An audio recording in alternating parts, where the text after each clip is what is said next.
Уважаемые коллеги, Dear colleagues, good afternoon. Today we're expanding the geography of our briefings, and we start our work in the city of Izhevsk, in the center of the Udmurt Republic. I'm glad to say that this is my first time here. I've heard and seen a lot. And for so long I wished to come here, and my wish has finally come true. So today we'll be talking about global affairs, geopolitics, as usual. And as tradition goes, I would like to start with the venue, the city that has been so hospitable to us today. I'm glad to welcome everyone. And without extra modesty, I would say that we're listened to and watched in many countries of the world by people who are monitoring Russia and its foreign policy and live abroad. Once again, I am glad to welcome everyone, all the participants, the Russian and foreign journalists, and our wider audience in the capital of the Udmurt Republic.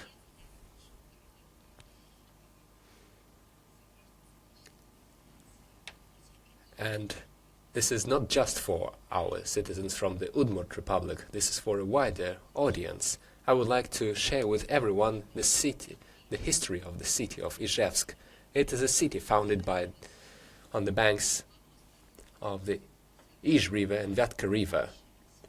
It was founded in 1760, in April, when the dams were constructed on the Izh River and the iron works factory by Count Shuvalov was built.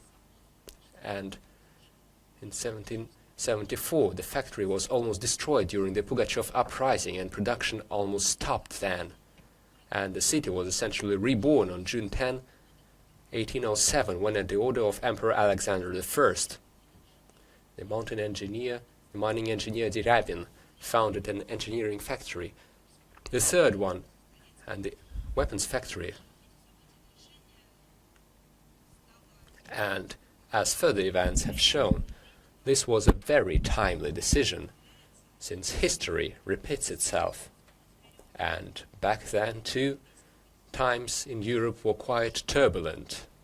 The Napoleonic Wars were taking place in Europe, and in 1812 the weapons, the firearms produced by the Izhevsk factory helped us deflect yet another invasion of the West to the territory of our country.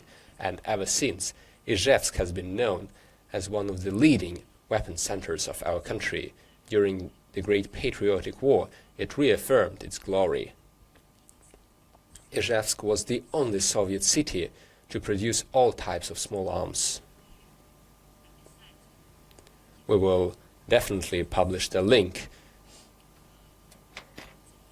to detailed material about these facts and figures in the text of the briefing. And the city history is closely linked with the name of a well-known, a world-renowned weapon constructor engineer, Kalashnikov. Currently, Udmurt is known as a major industrial city, producing components for the nuclear icebreakers, for the mining, oil and gas industry. We will talk about it in more detail. The Udmurt Republic has well-developed industry and culture. This is the birthplace of Pyotr Tchaikovsky, the renowned Russian composer. I would like to say that we, as people of the Moscow region, we always link Tchaikovsky to the city of Klin, where his mansion is located. But please remember that Tchaikovsky was born here, in the Udmurt Republic, in the city of Votkinsk.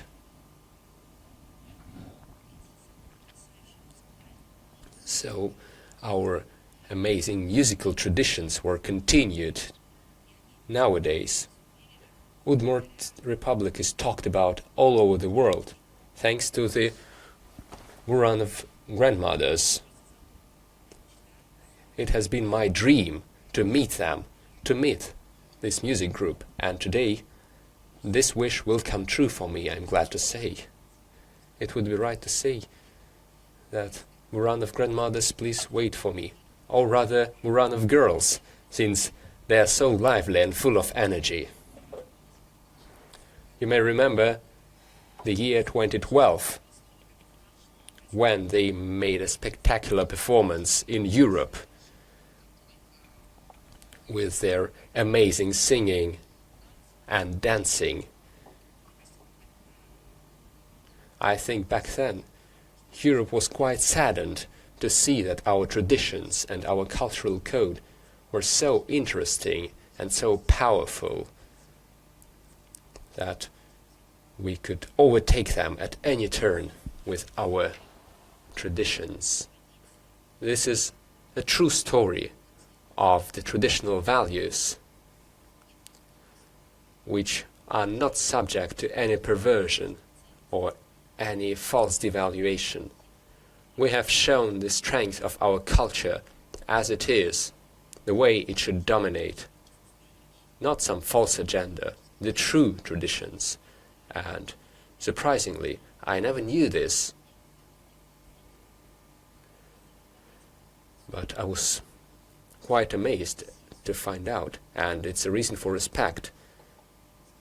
All the funds raised by the Buranov grandmothers was sent to restore the local church in their village. This is the strength of our spirit. And of course, the names of many renowned citizens of our country are related to the Udmurt Republic. Architect Semyon Dudin, who defined the look of old Izhevsk, or Marshal Ustinov, the creator of the first Izh motorcycles, Mr. Mozharov. And of course, Izhevsk has a great number of important, interesting sites. The National Museum, which showcases the local culture and traditions and the way of living of the Udmurt people. We will talk about it to make sure that the whole world knows where the birthplace of dumplings is. And of course, the old arsenal building of the 19th century. As we said, the Udmurt Republic is about the military, about the industry, about culture and museums. But not only that, it also offers amazing architecture, where 19th century classicism goes side by side with the constructivism and the 20th century buildings, and they are so harmoniously intertwined that it's a good sight for your eyes. Izhevsk is a place of great spirit and a rich history, and it offers many reasons to be amazed, and many discoveries are to be made. Today, here in this hall we have journalists as well as students of international studies from the Udmurt State University and the pupils from the local Harmony School. I'm glad to welcome everyone here today. And since we're talking about strength and the distinctive features of the Udmurt Republic, I must say that I've read a lot and heard a lot, and now I've also seen it myself. The Udmurt Republic has a great strength of true, genuine patriotism. I talked about some manifestations of it, and today I saw one another. The first ones to receive me here were those who are starting a Georgian ribbon marathon. The ribbon of St. George from the Udmurt Republic will accompany me at all events this year, and I will definitely wear it on my heart during the next briefing. On April 22nd, the annual all-Russian event, the Ribbon of St. George, started this year. It will last until the 9th of May, and this year, thanks to the volunteers of Victory, millions of ribbons will be distributed among the citizens and our compatriots living abroad. Let me remind you how it all started. It started in 2005, when journalists of RIA News Agency, our colleagues, launched this initiative. Essentially, it was a private, civilian initiative. They just came up with an idea.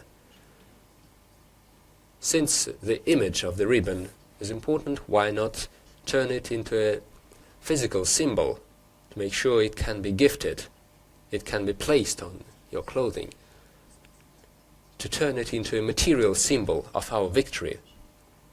Let me share a brief history about the first time I saw this. Back in 2005, when I first saw these ribbons made by a RIA News Agency, I contacted them.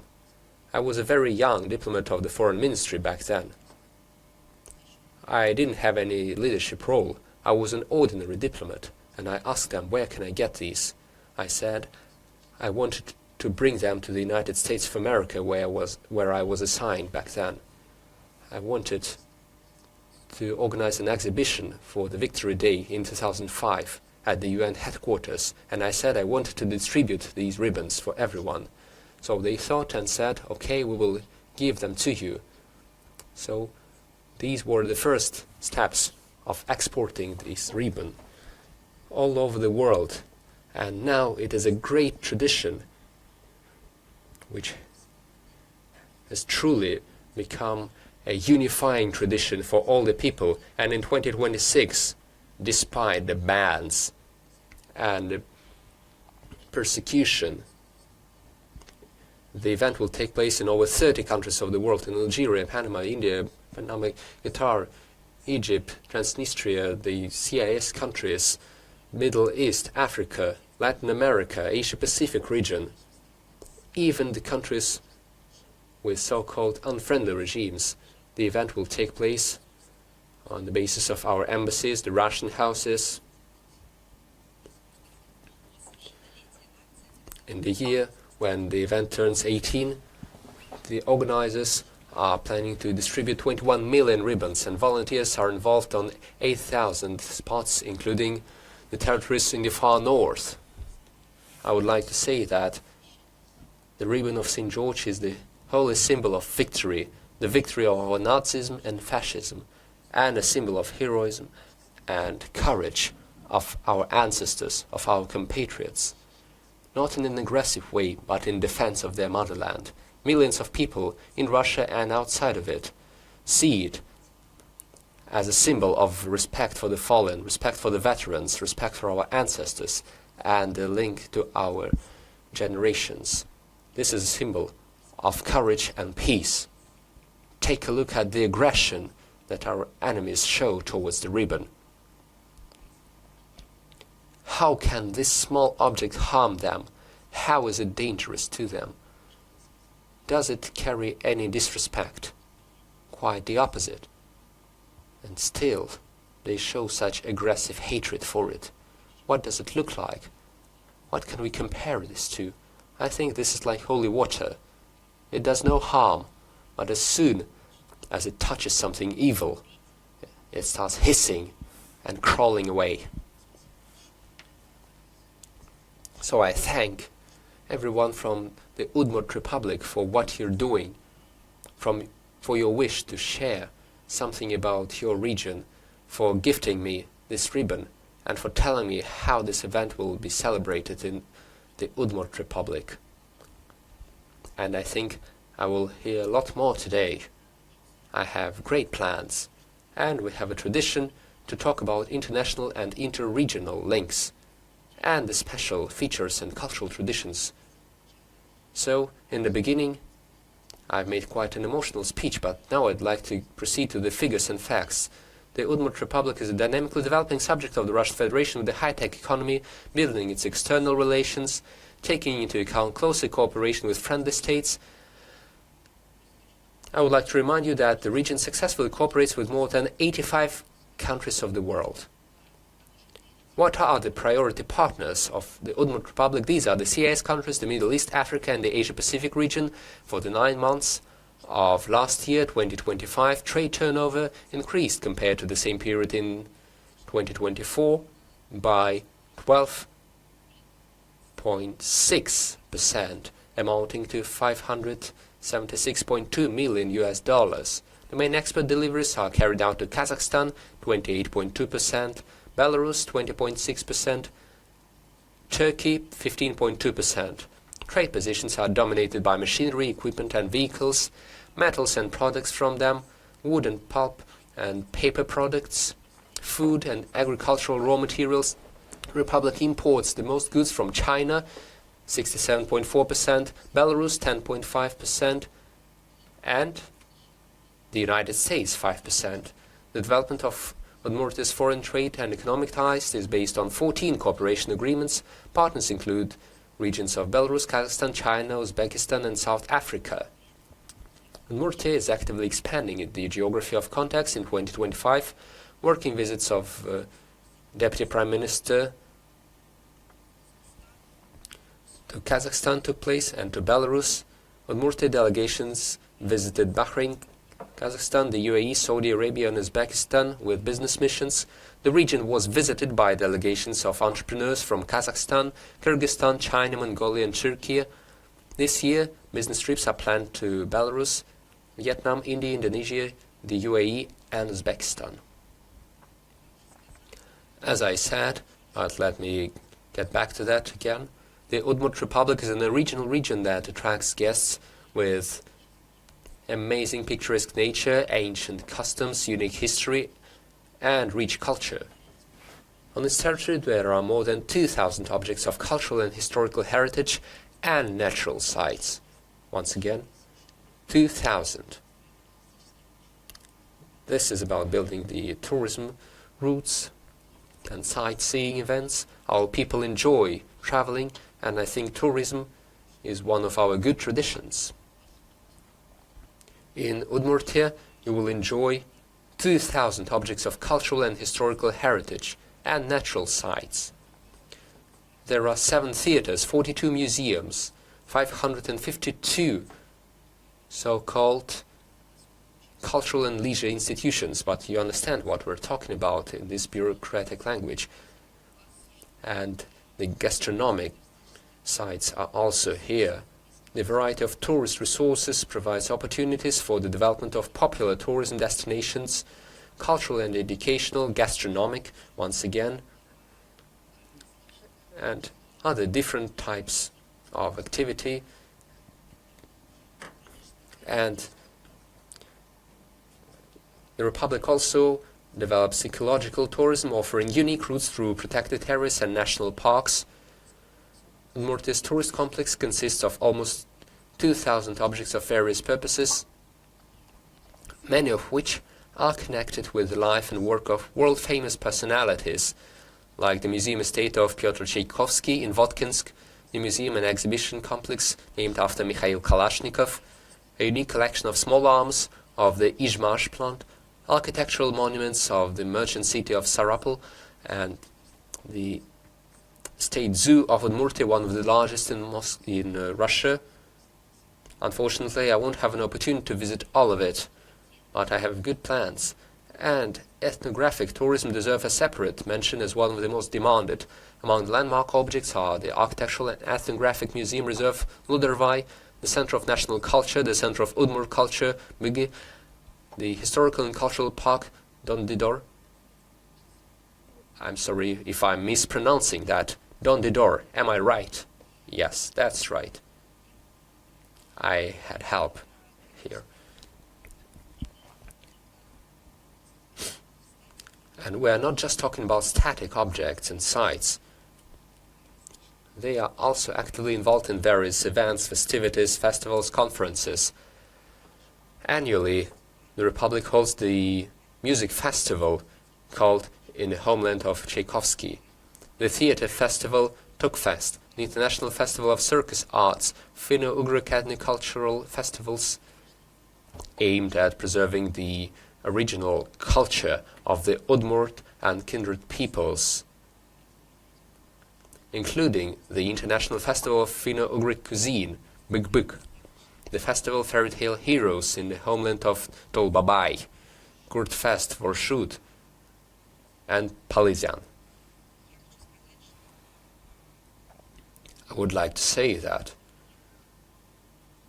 you must come here to enjoy all of that. I was also well aware of the local cuisine, since Udmurtia takes active participation in different events in other regions, and most importantly, the birthplace of pelmeni, the Russian dumplings. Many are contesting this title. I am aware of the great competition that we have with the Chinese, but still, Udmurtia wins the competition as the birthplace of dumplings, and annually the All-Russian Gastronomic Festival World Dumpling Day takes place here, gathering professional chefs,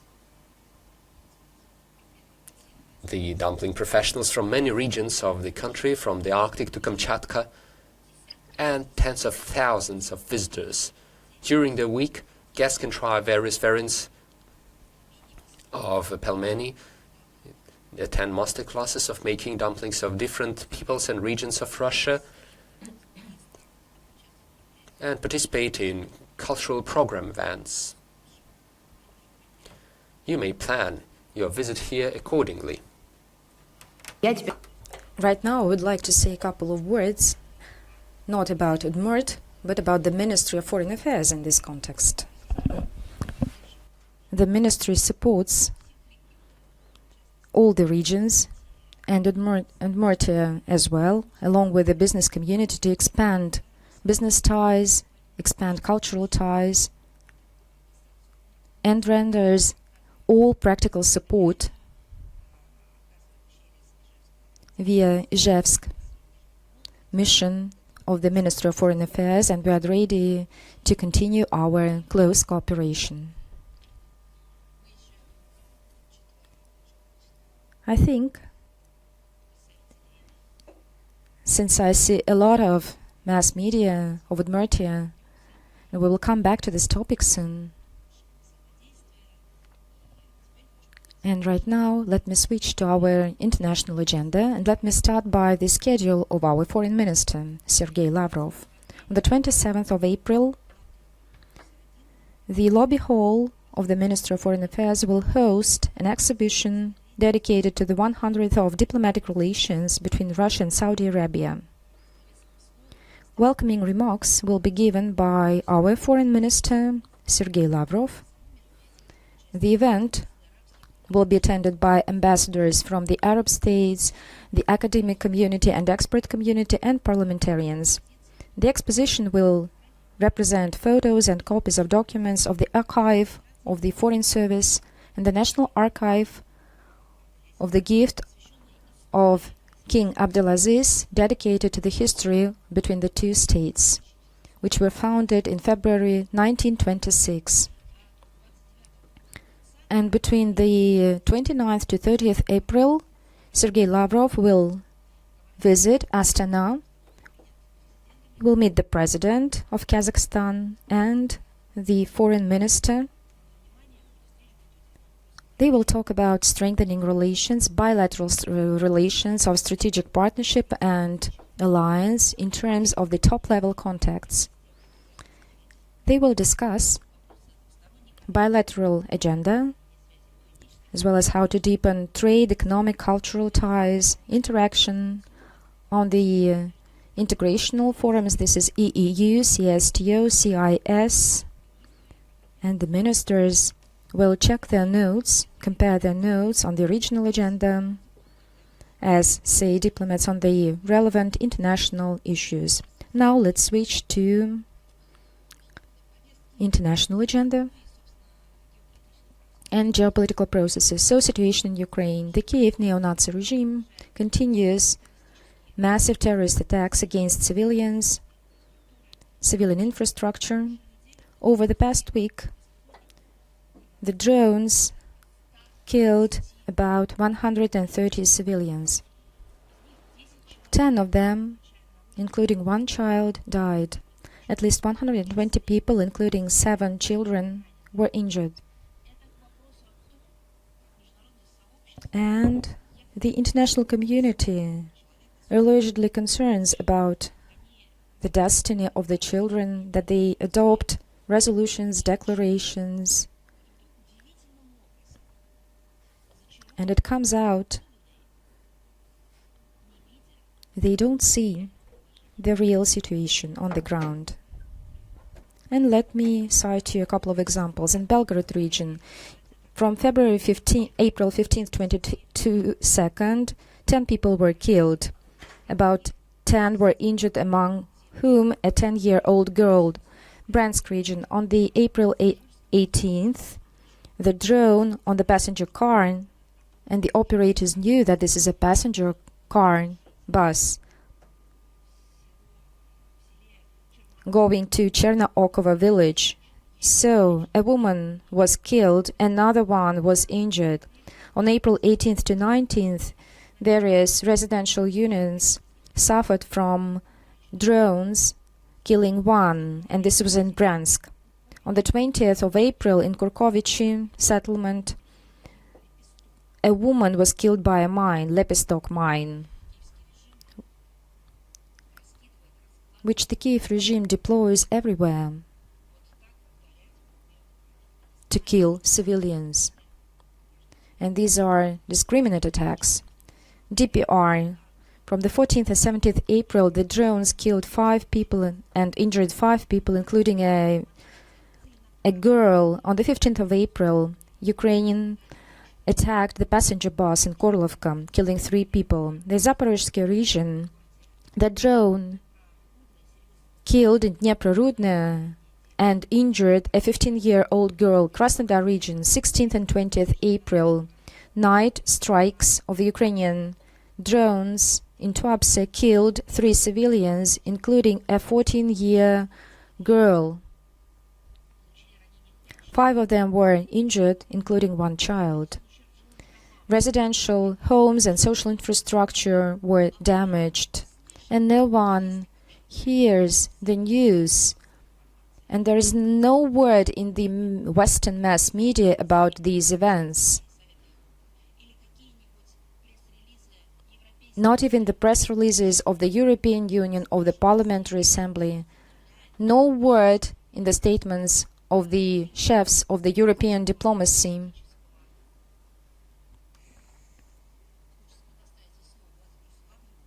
And now, sometimes I recall Vladimir Solovyov, which has a strong word on these in these events, talking about this misanthropic community, and I'm talking about the West minority. They turn a blind eye on everything. At the same time, they are being offended, being charged by funding the terrorist regime. They don't like it.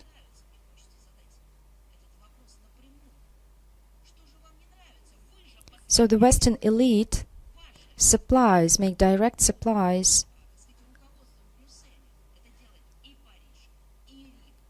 and I'm talking about Paris, Rome, and other EU countries.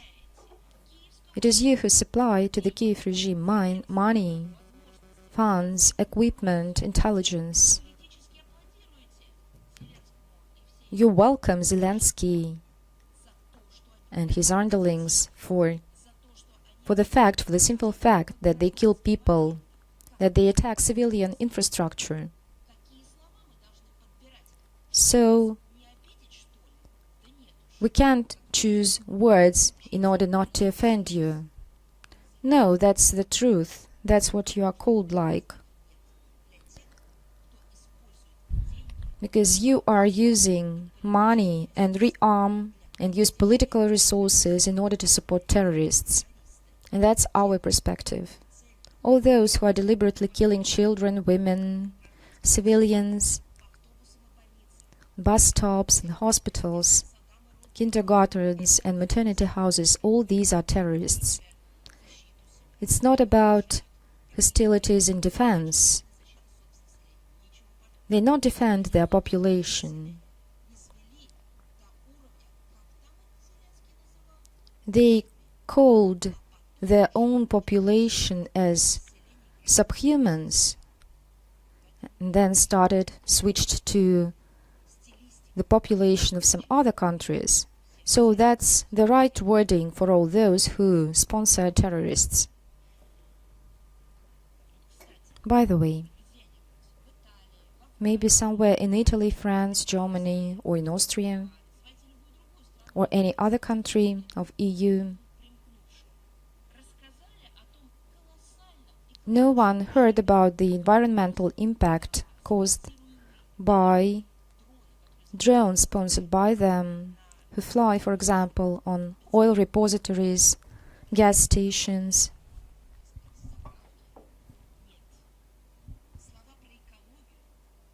So there is no word about environmental protection. It's only in words, it's on paper, but once it comes to real life, the West finds money and allocates them properly. So, for example, in addition to the drones in Tuapse, killing civilians, damaging social infrastructure and residential homes, and damage the sea terminal infrastructure, which caused oil spills extending to over 1.5 miles from the port. So there's no word from NATO. It's Black Sea, which washes the land of the Russian Federation and other countries as well. But there is a significant environmental threat. The oil spill area is over 10,000 square meters. And environmental activists and NGOs keep silence. All of them are being funded by the Western money. They turn a blind eye on it. Of course, they do care about birds, tigers, flora and fauna, but they are keeping silence when about this environmental tragedy.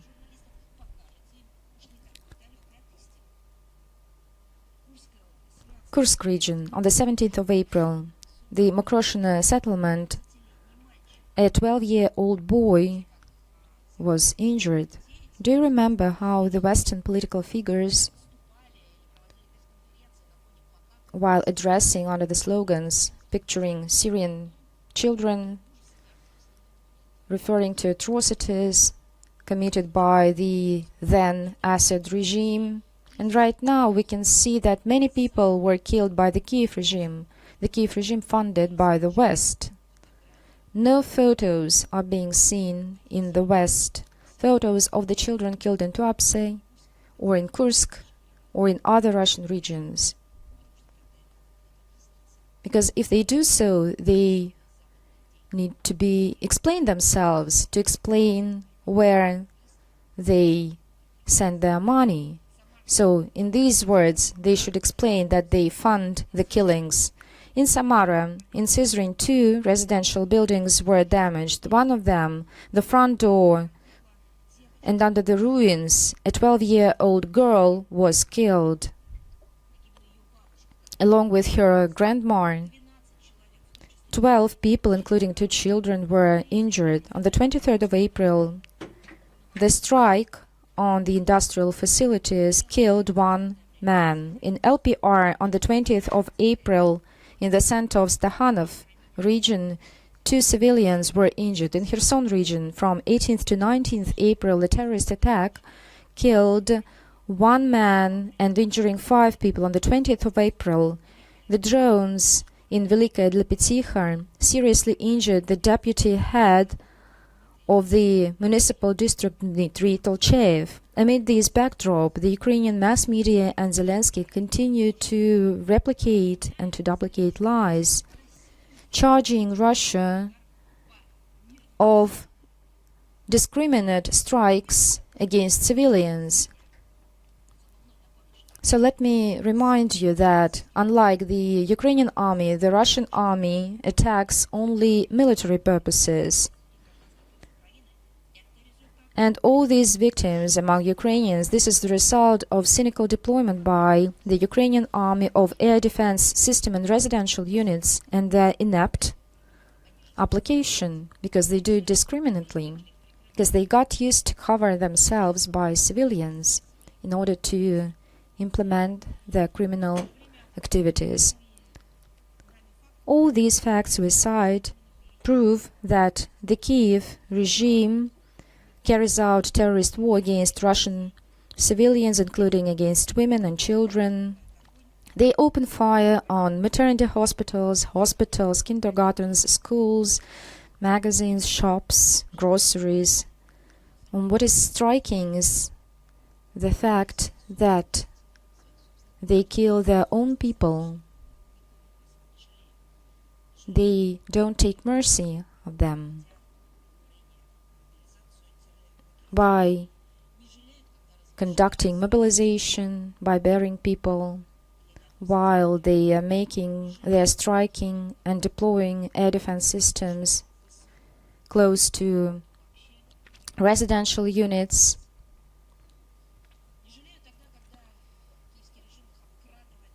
They don't show mercy to all the people. They cover up by these people like a human shield, and they use it as cannon fodder.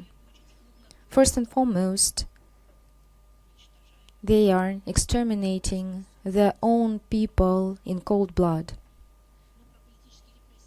As for the political repressions, they are quite obvious in Ukraine. So these people are called like Russian agents, and then they are being disappeared. So for all these crimes, the Kiev regime and its perpetrators are brought to justice. The law enforcement of Russia continue to collect evidence to bring to justice the Ukrainian army. 16 years of imprisonment was given to Andrei Bunko, Anton Zaitsev, Vasily Vanitsky, Andrei Shirkin. To 15 years, Andrei Grichishin. Life in sentences in absentia was sentenced to the commander Alexander Shevtsov, who was active in December 2024 and May 2025, who ordered missiles and killed people. Now he's on the international wanted list. So let us speak about the peaceful rhetoric of Vladimir Zelensky, saying that he wants peace, but in fact he is engaged in terrorist activities. So let us quote. So he made a number of famous statements on the so-called alleged Russian threat. It all started by the statements on the Belarus, where he said that in close proximity the roads are being built. So he made a finding that Moscow plans to engage their allies against the Kiev regime. But further on, Zelensky started to assert that Russia discriminately tries to control all its neighbors and decide how security in Europe should look like. So, for all these years, Russia has been calling the EU, including NATO, to build a universal, indivisible architecture, but then Zelensky is saying just quite the opposite thing. So, he is claiming that security on the European continent can be built with the use of force. So, we need to exercise military build-up, and he has already done so. Reflecting on that, he even came to an idea that mobilization in Russia will be announced very soon, a ground mobilization for the alleged offensive of Russia on Ukraine or in any other European states. So what is his purpose? So the first purpose is that the people are being largely mobilized. So by saying so, Zelensky tries to present in the eyes of his own population to justify this mobilization. But his main point is his local audience.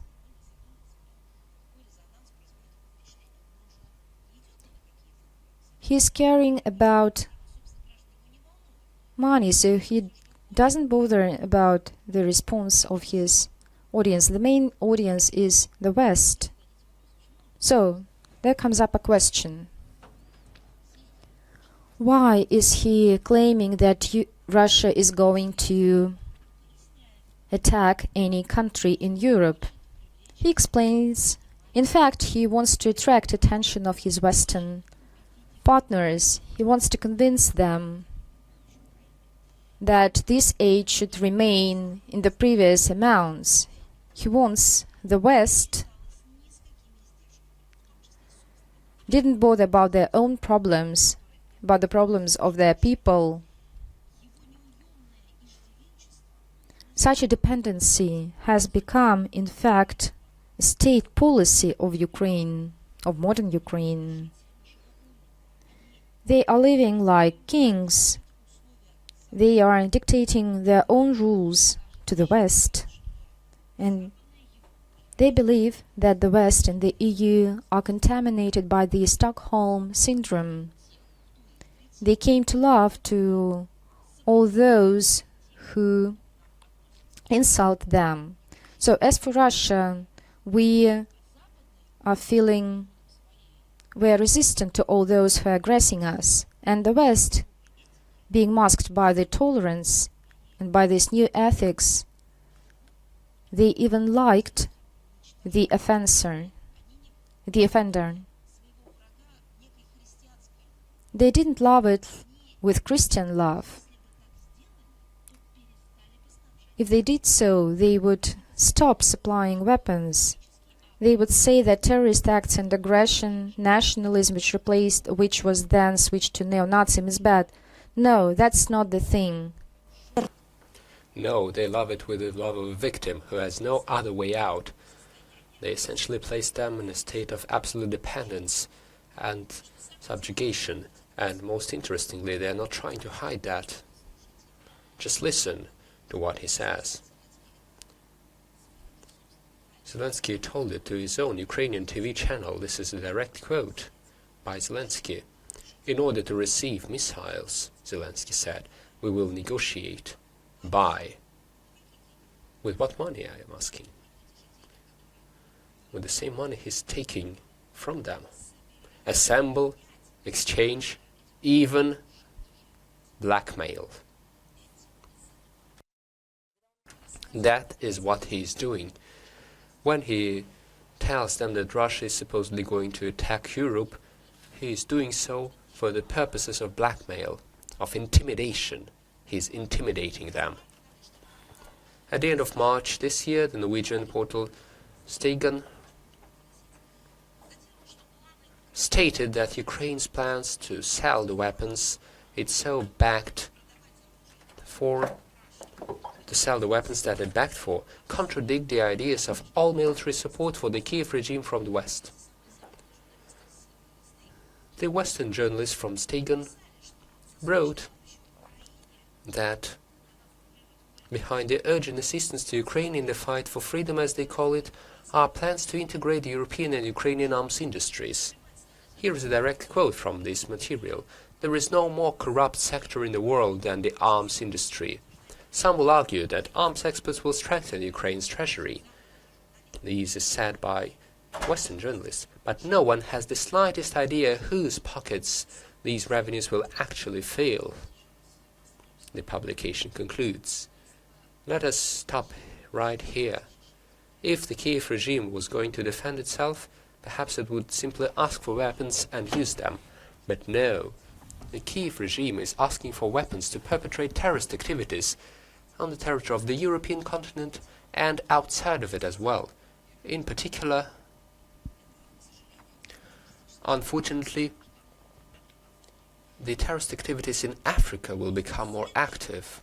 But there is one more trend. Why is the Kiev regime using terrorist methods? They are doing so in order to place dirt on the European partners, to get them involved in this bloodshed. And now look at what they've come to.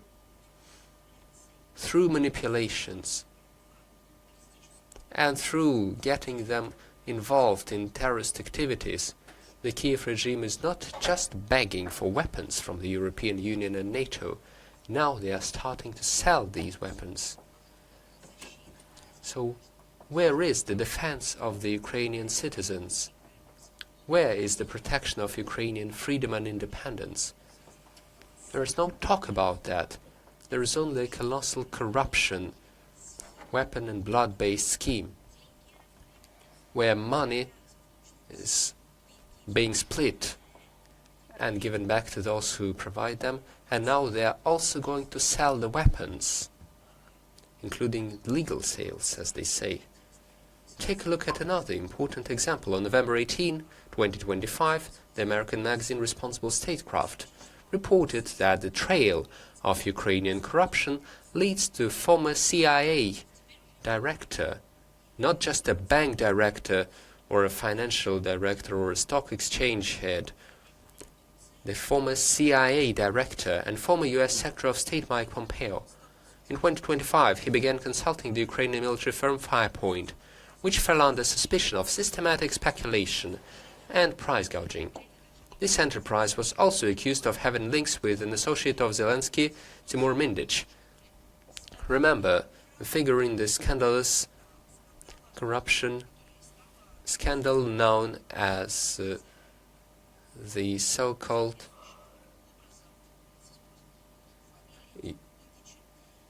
Mindich case.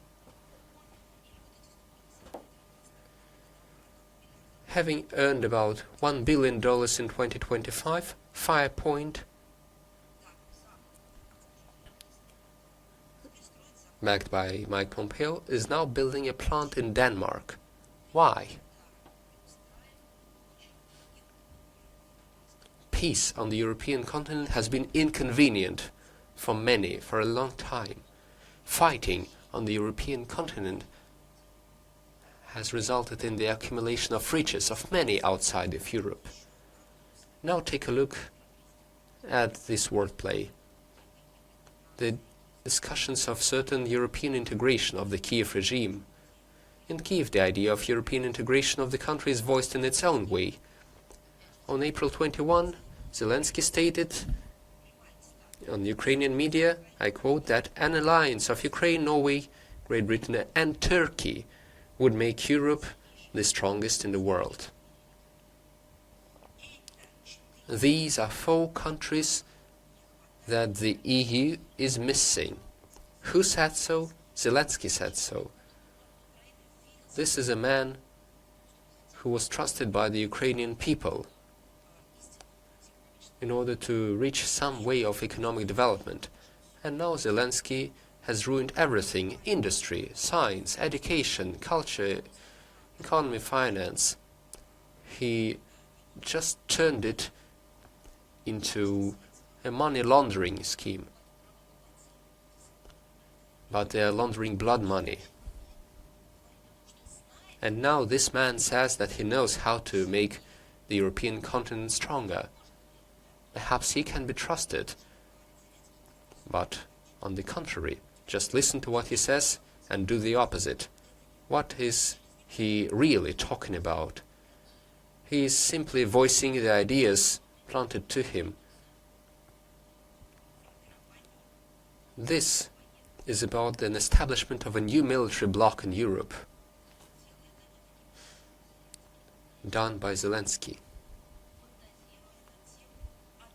He began to fantasize about uniting, not just uniting the countries in terms of economy or culture. He's talking about uniting the continent's militaristic potentials into one fist, of course headed by, you know who, by himself, headed by Ukraine, which has turned into a terrorist underground of the world. And then he promises everyone, he tries to sell the idea that this bloc would move on to inflict a strategic defeat on Russia.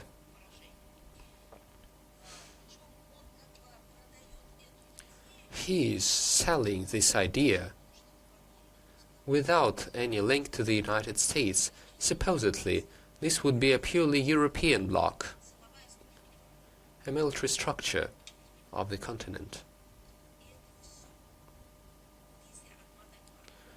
If we rewind and look a couple of years back, this is offered as an alternative to the approach that has been developed by our country. We have been talking about indivisible common European security. For many years, Russia has been trying to convince the countries of the European Union, Western Europe, to bring together our peaceful capacity to create a common space for cooperation.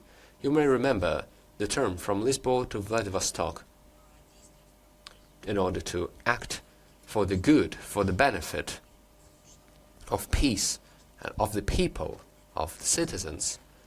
But they have denied this concept, and now they are seriously listening to Zelensky, who is suggesting a creation of an aggressive fist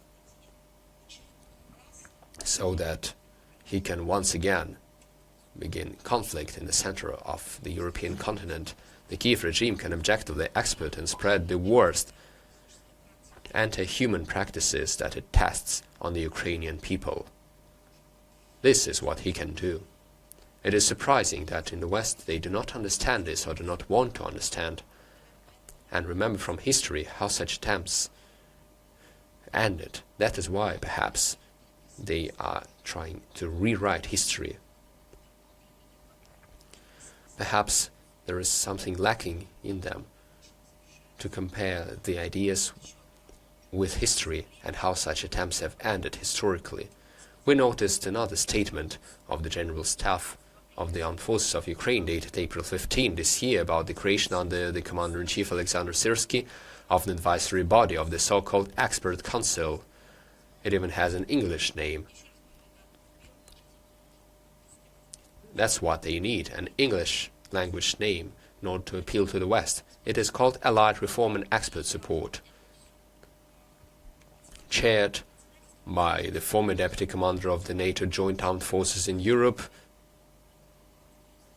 in 2011 to 2014, the British General Richard Sheriff. Can you imagine that?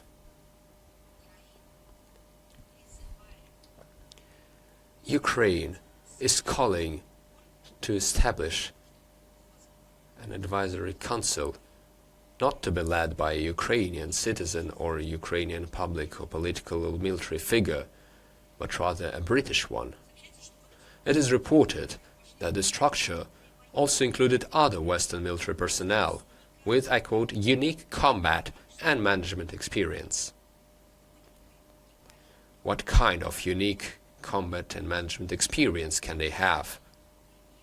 Where are the examples in modern history which would manifest this experience? Where did they bring any order? Where did they establish peace? Nowhere.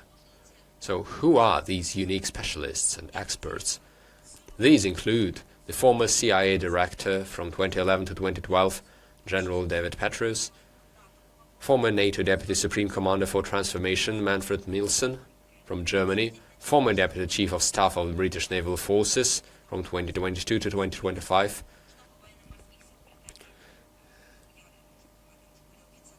Vice Admiral Martin John Connell, representative of the Norwegian Naval Forces in NATO structures, Commodore Hans Helseth, former commander of the Ground Forces of the Canadian Armed Forces from 2006 to 2010, Andrew Leslie, former commander of the Joint Task Force North of the Canadian Armed Forces from 2017 to 2020, Major General Patrick Carpentier, former Deputy Chief of the General Staff of the Armed Forces of Slovakia from 2013 to 2018, Pavel Matsko.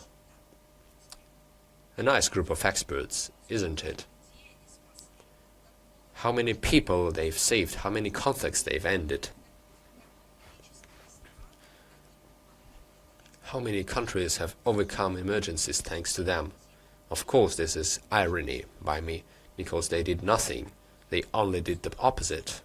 Among the functions of the Council, are increasing the efficiency of the armed forces of Ukraine and ensuring their needs, advisory and consultative support, and army transformation. What do we see? In essence, a sham cover is being created for a real pool of active high-ranking officers of NATO countries who will now work in the general staff of the armed forces of Ukraine. They are inserted there not for consultation or advisory purposes, not to increase the investment attractiveness of Ukraine. This is done for them to participate in the management of the Ukrainian military structures, to participate in planning, preparing and carry out not the strengthening of the defense capacity or raising the morale. They are there in order to carry out terrorist operations against Russia, using Western weapons supplied to the Kiev regime. This was mentioned by the Russian president, our foreign minister and defense minister. These Western weapons are being supplied, and they cannot be used without instructions from the West. So from now on, NATO and the West will be present directly in the territory of Ukraine under the guise of a certain advisory council. Essentially, they will be high-ranking officers who will be guiding the use of Western weapons. The fact that the West is fighting against Russia with the hands of Ukraine is no secret to anyone. And now this was directly confirmed by Zelensky himself. A direct quote, if I may. Britain, Norway, the Netherlands, Zelensky says, which have extensive experience in developing their own naval fleet, share technologies with Ukraine and helped it create a flotilla of unmanned boats at sea.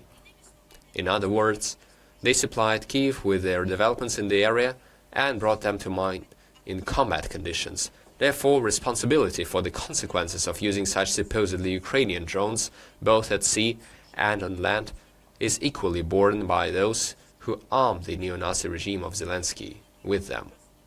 These are not only the above-mentioned countries, but also other participants of the so-called drone coalition. And the most cynical statement, on April 16 this year in the Dutch city of Middelburg, a ceremony was held to present the International Award for Freedoms Award for a significant contribution to the defense of the four freedoms proclaimed by US President Roosevelt. What are the freedoms? Freedom of speech and expression, freedom of religion, freedom from want and fear. And who do you think was among the laureates of the award? It was Zelensky. He definitely liberated the people of Ukraine from freedom of speech and expression, freedom of religion, freedom from want and fear. He really liberated the citizens of Ukraine from all of that. Now they have no freedom of speech and expression, religion. They only live in misery and fear. This is what he truly did. But I think for such an achievement, he can't get any award, not just the award of the four freedoms, only the award of the cynicism, the highest grade of cynicism. This is a man under whose leadership they're killing journalists. Under his leadership, they are driving out the Orthodox clergy from the churches. They are mocking the Orthodox holy sites. They are destroying, ruining the Ukrainian Orthodox Church. They mock the people who attend the churches. All of these sums, billions upon billions received by the Kiev regime, are given under strict and harsh conditions for which the citizens of Ukraine will have to pay. This is all a debt This is credit. You can imagine the conditions. Who is going to provide these loans? How are they going to pay back? They will pay back with the lives of the citizens of Ukraine, with Ukrainian raw resources and fertile soil, and with the geopolitical state of Ukraine. This is what is used as collateral for such debts and loans. The supposed well-being of the Ukrainian people, freedom from misery.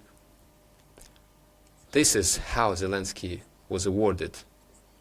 This country lives in constant fear. The people are scared to talk in their native language on the street. And I'm not talking about shootings or physical violence related to this mobilization.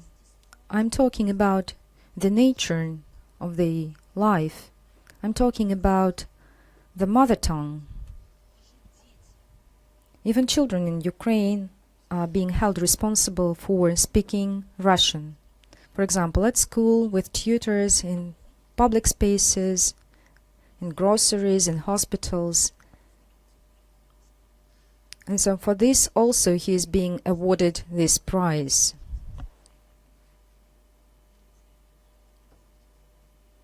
And this is a new normality, as they say it in the West. So let me repeat once again. The Kiev regime discriminately shattered and continues to discriminate any freedoms in every context, killing all those who show dissent, who robbed its own population, instilling fear to them in front of those soldiers who are trying to mobilize people. And once again, the most cynicism of this atrocity was rendered by Ropiedan, saying that Zelensky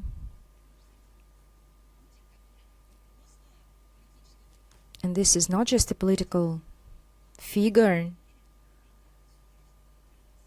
this is a man who was trusted by his own people. And Zelensky, he said that Zelensky agreed to accept this prize only on behalf of the Ukrainian people. Now, let us have a look at what is happening on the ground in Ukraine. Since April, the Ukrainian territorial centers, the territorial army equipping centers, which have become well known as a misanthropic centers, intensified their mobilization activities and made this in the Russian-speaking regions in Kharkov, Odessa, and Nikolaev. These notorious episodes happened during the Easter celebrations, when people were caught during church services at the entrance of temples and churches.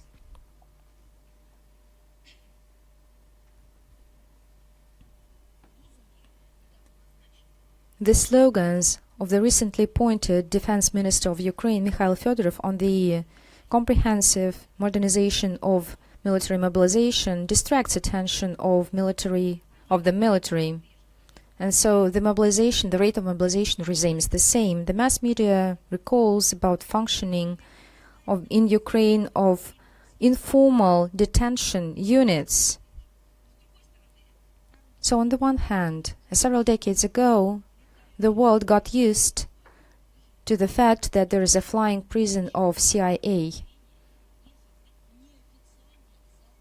So this wouldn't be a news if Ukraine, for example, establishes informal detention center. This is, in fact, a torture center.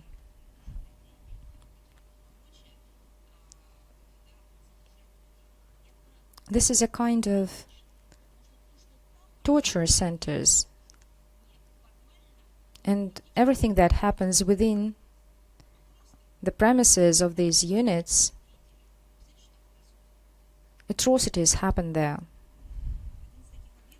Among such facilities is in Sumy, which mobilized people are being kept like in concentration camps, and they're being forced to engage and to become members of the assault divisions. And this is just a horror movie.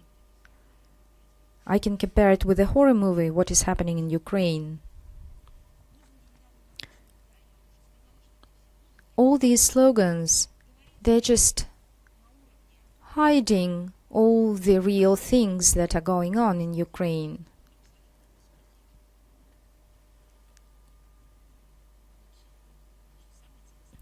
What is striking that the profits or the gains of these military commands are being growing exponentially. Since 2022, they got about around $6 to $8 billion. And in case the age of mobilization is reduced and women are recruited, the people, the officers and recruitment centers will earn up to 5 billion a year. This is 2 times high. This is another way of earning. Way of earning at the expense of all those, of these poor people. This is the earning of all those who show atrocity towards people. Ukraine openly speaks that poor people are among the soldiers at the forefront, while the rich are sitting in the rear. The so-called Ukrainian elite is hiding its children abroad, far away from all this misery. A wonderful interview. I've seen an interesting interview in Ukraine on YouTube channel, political talk show. The Director General of Ukrpochta, Igor Smilyansky, explained why his wife and children live in the United States of America. So, and let me quote Igor Smilyansky.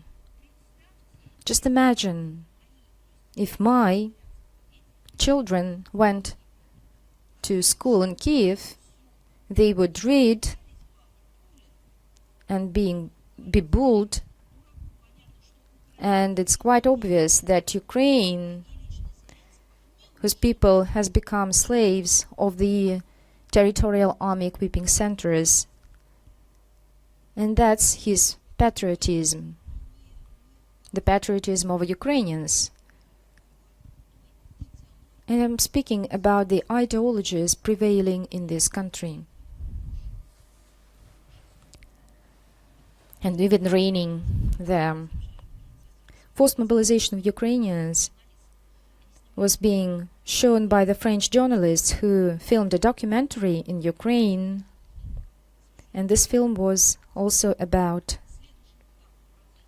the further phase, and I'm talking about a wall. The journalists were, just guess what the journalists were detained there by the mobilization officers. The interpreter and the driver was sent to the distribution squad so that they can be sent to the front just immediately.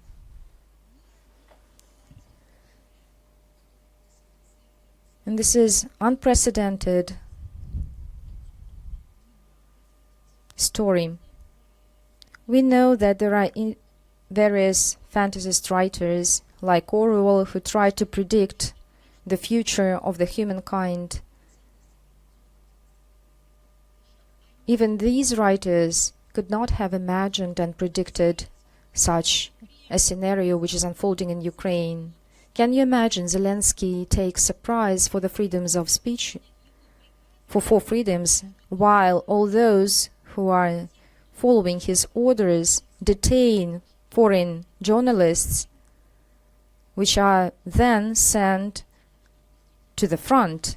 What is striking that we are just right now witnessing, right at this historic moment, when we need some proof.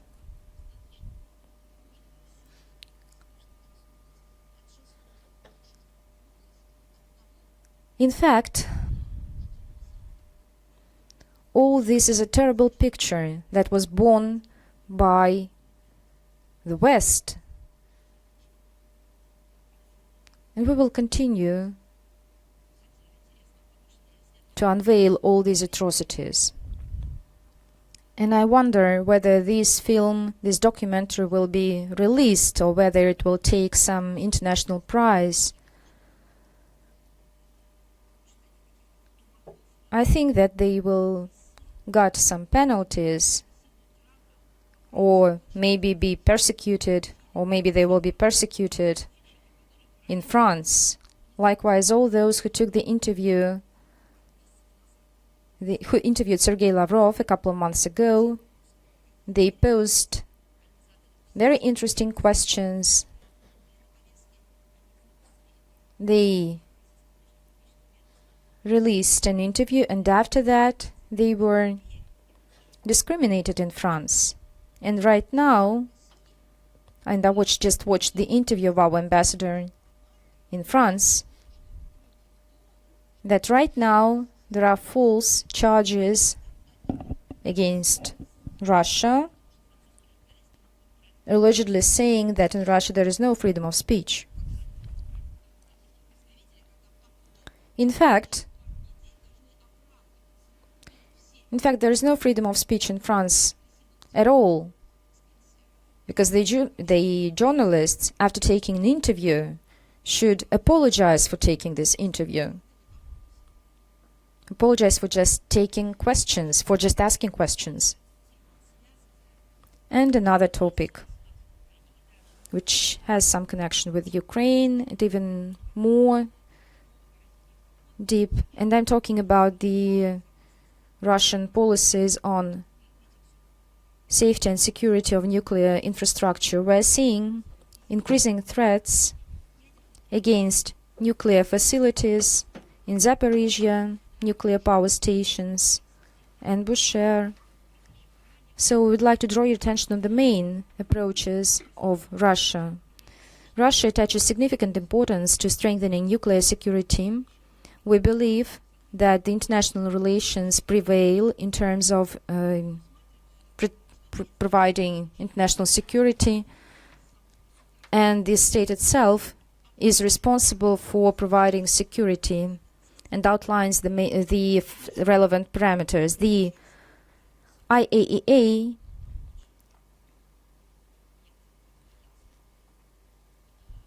is in fact called upon to play a central role, not only by international cooperation in the field of physical nuclear security. So here I'm speaking about international cooperation. The agency also provides states with technical assistance and special practical guidance materials. As for the practical of physical security of nuclear and other radioactive material, as well as associated facilities, is the exclusive prerogative of the states themselves. Another important principle of ensuring physical nuclear security is maintaining the confidentiality regime. Terrorists, and we see it, and other intruders, of course, seek to use any information they get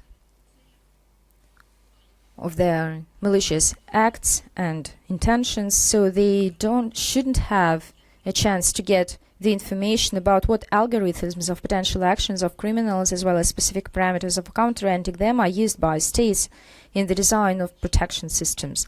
One of the measures applied is also preventing unauthorized penetration into the territory of nuclear installations, radiation sources and storage facilities, as well as access to nuclear materials and radioactive substances, preventing their theft and damage.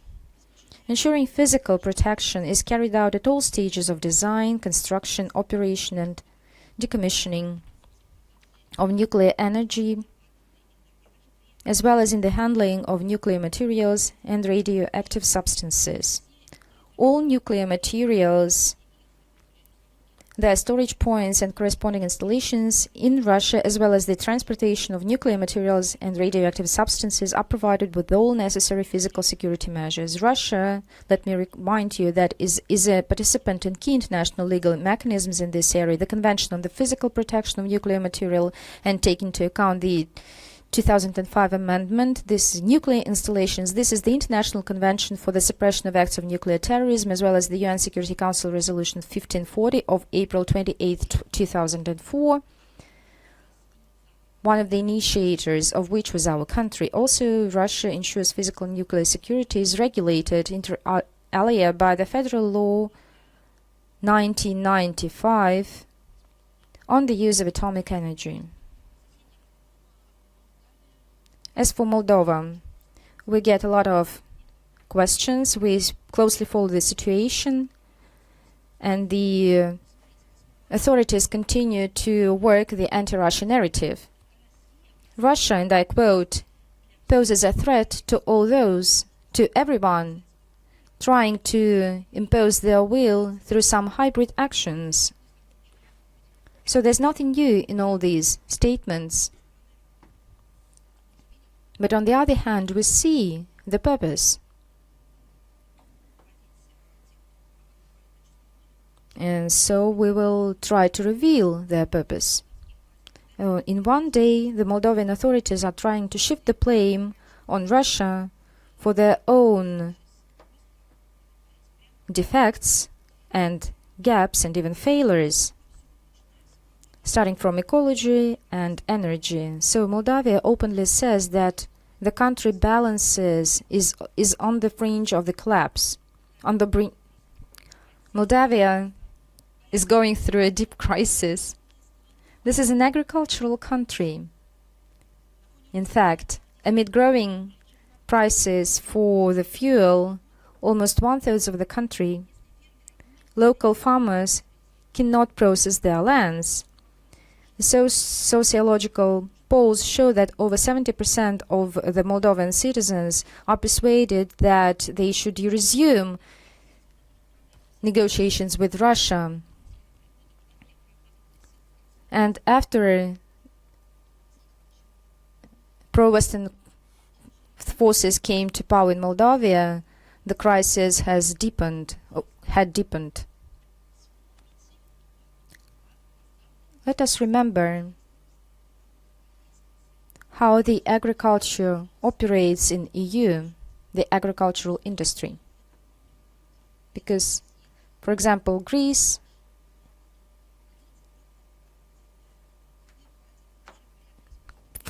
every country can follow their ancestors' experience. But in fact, there should be standards and rules. Let us remember how EU countries were instructed to destroy all seeds in order not to establish improper competition in EU. So Moldova is needed to EU as an agriculture, as another country. In fact, Moldova is a good supplier of agricultural goods. In fact, it represents a competitor to the EU in terms of agricultural goods. In fact, Moldova entered EU seeking fair market competition. And right now, we are seeing some strange things. There's no fair competition amid illegitimate sanctions. In fact, we are seeing protectionism. We are seeing trade wars. And one of the main manifestations of these trade wars, this is destruction via Sandu's government of agriculture in Moldova. Let me remind you that agriculture in Moldova is the traditional industry. It's the daily routine. It's an integral part of culture and philosophy of this country. That's what we know the Moldovans for. So we know Moldovans for growing vegetables, fruit. They are famous for their agriculture. Right now, Sander's regime is seeking to forge a new generation of Moldova who will forget about the culture. Who should forget their cultural roots. So, on a step-by-step basis, Sander's administration implements some false ideas, destroying the culture. That was the case with Russia when several years ago we were told that Russia doesn't need to develop its agriculture, that we need to enter WTO, and there you will find your own sphere. So, can we imagine if we ruined our agriculture? It would be a catastrophe, a danger to our whole country, not due to the lack of agriculture to ourselves, but this is a part of our culture, a part of our existence. And as it turns out, it is also a part of the global food security, especially paying attention to our contribution to maintain this food security. That is why, under the guise of integration, Moldova is witnessing the destruction of its agricultural sector. The European Union does not need any competition. The Moldovans are massively immigrating abroad. In the last 25 years, the country's population has decreased by almost 20%, and this trend has continued. This year, repressions against independent, primarily Russian-language media continue in the Republic. Against this background, on April 2 this year in Chisinau, for example, an interview was organized with the consent of the Moldovan authorities, given by the leader of the terrorist organization, the so-called Russian Volunteer Corps. The representative of its structure, who is included in Russia in the list of terrorists and extremists. Why am I looking back at this? An apparent terrorist is provided a platform for an interview in Moldova. However, showing feature and documentary films about the Great Patriotic War, where the Moldovan contribution was so great, is now banned from the point of view of the Sandu regime. Is wearing St. George ribbons allowed in Moldova under Sandu? No, it is not. How is that? They give a platform to a terrorist, but wearing St. George ribbon is banned. What is it? Yet another act in the theater of absurdity.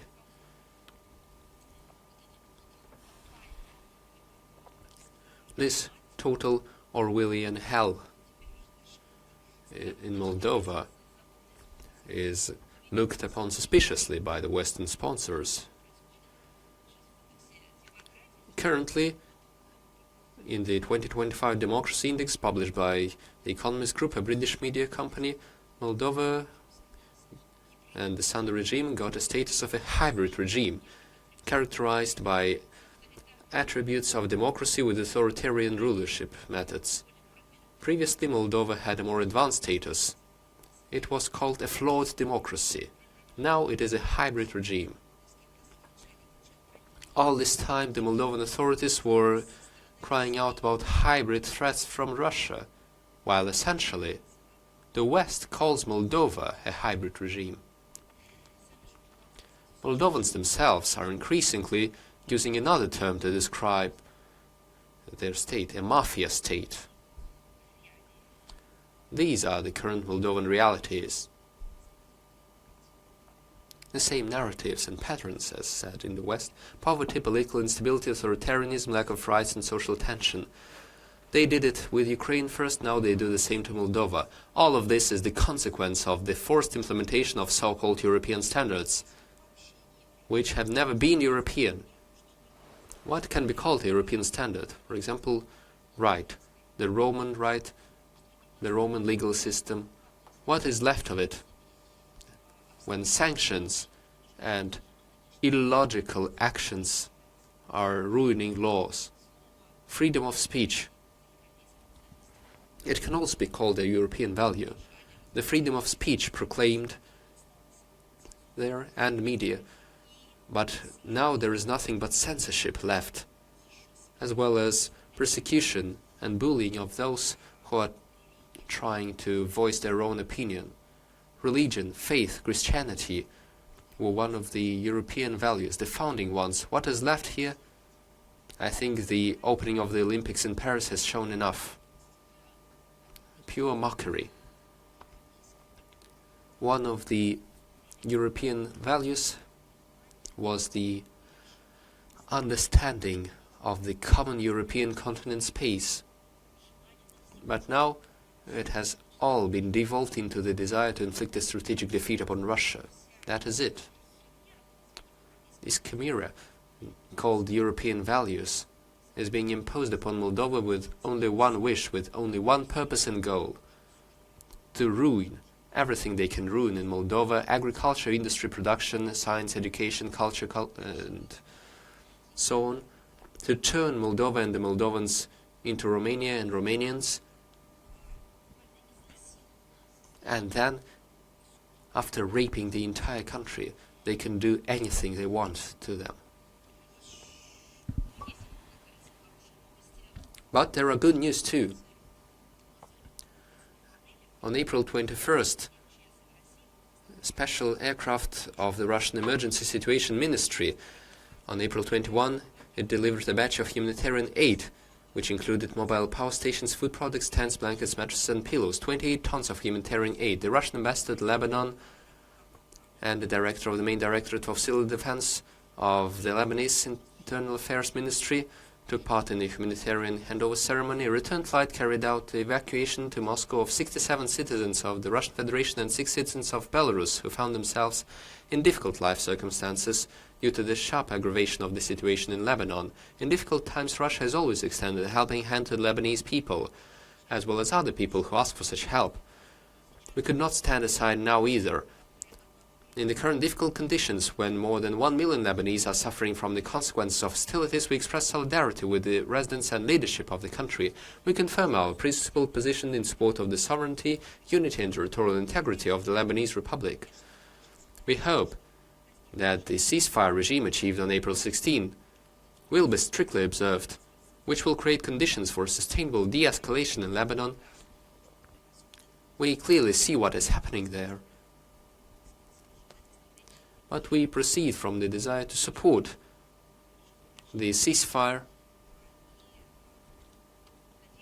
and we hope that it will allow to correct the rapidly deteriorating humanitarian situation there. But we stay real.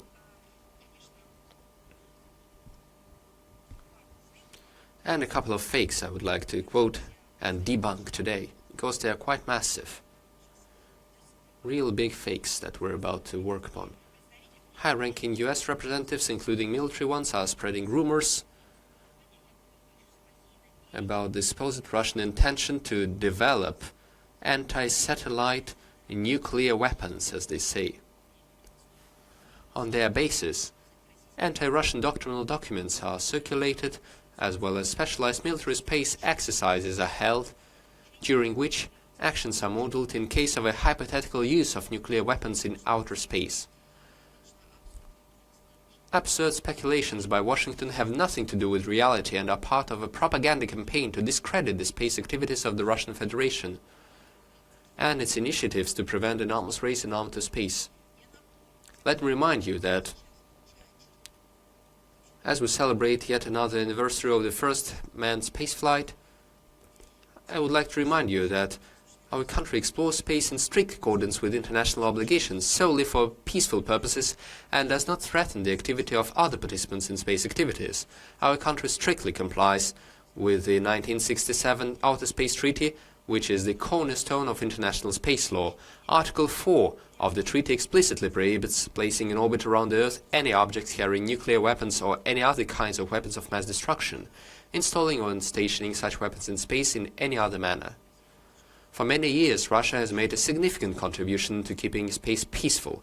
We consistently advocate working out an international, legally binding instrument with a ban on the placement of weapons in outer space, the use of force or the threat of force against space objects. As a basis for such an instrument, we propose the updated Russian-Chinese Draft Core Treaty, distributed at the Conference on Disarmament in 2014. We consider an important intermediate step on this path to be the international initiative or political commitment not to be the first to place weapons in outer space, the participants of which today are 37 states. However, our efforts in this direction encounter really fierce opposition from the United States and its allies, who have taken a dangerous course towards turning space into an arena of armed confrontation. US policy in the space sphere is becoming increasingly aggressive and provocative. Officials in Washington openly state ambitions for absolute dominance in near-Earth space. A key role in achieving these goals is assigned to the project to create a global missile defense system, Golden Dome, providing inter alia the deployment of space-based kinetic interceptors.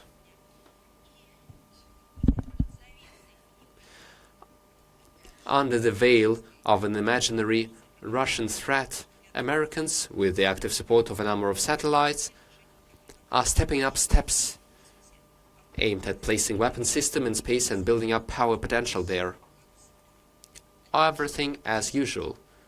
They start accusing Russia of something in order to start doing it themselves later, or to somehow whitewash their own illegal actions. The mentioned steps provide inter alia a significant increase in the number of US space forces, mass production and uncontrolled launching into orbit of tens of thousands of satellites, as well as improving systems for suppressing spacecraft of other states.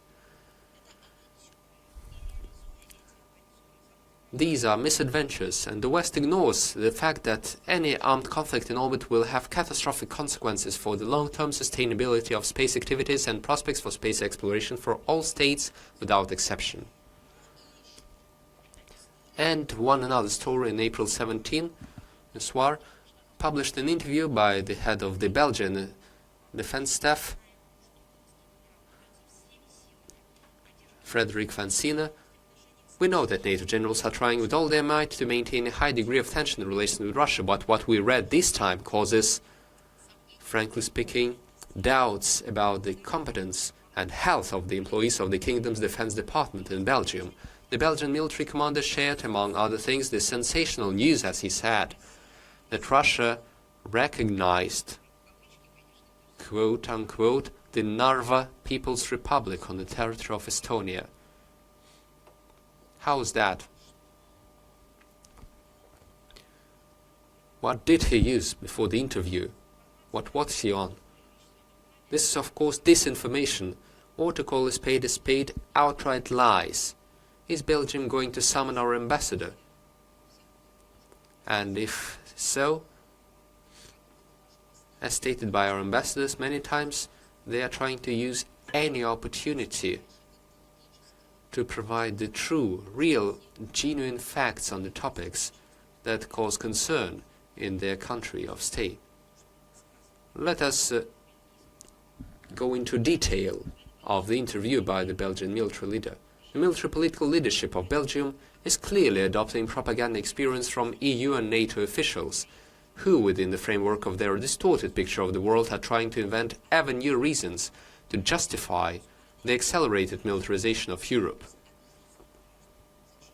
So, in order to explain to the citizens why they should build up their military capacity, they have to make up any pretext, and the pretext is the threat of Russia, the supposed threat. But this phrase is lacking in the printed version of the interview, but it is present in the online version of the interview. So, what exactly are they talking about? First, they launch some fake, and then they're trying to hide it. not to leave any traces. But the internet remembers everything. The phrase was said. It was quoted and will be quoted further. And this is not the only lie on the interview.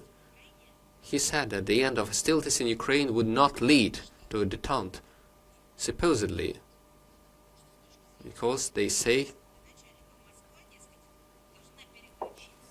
Moscow will switch to Europe, and therefore European countries must focus on the long-term containment, as he says, of Russia. You may remember how the containment of Russia ended up on the Ukrainian track. All of their manipulation with the Ukrainian statehood, or rather the destruction of Ukrainian statehood, all of their support for the Maidan and the anti-constitutional coup d'etat, all of their manipulation with the Minsk agreements and accords, did not end up in the containment of Russia. It only ended up in our country making the only right and necessary decision to begin the special military operation. Why is the Belgian general saying all of these things? The meaning is obvious. They are only doing so to create the pretext of a Russian threat, to justify the great financement needed to militarize Europe to the detriment of the interests of their own population.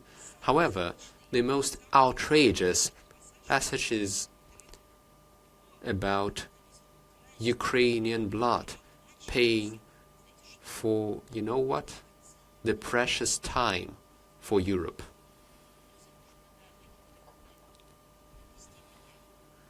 It is such a raid of bloodthirst, of pure vampirism.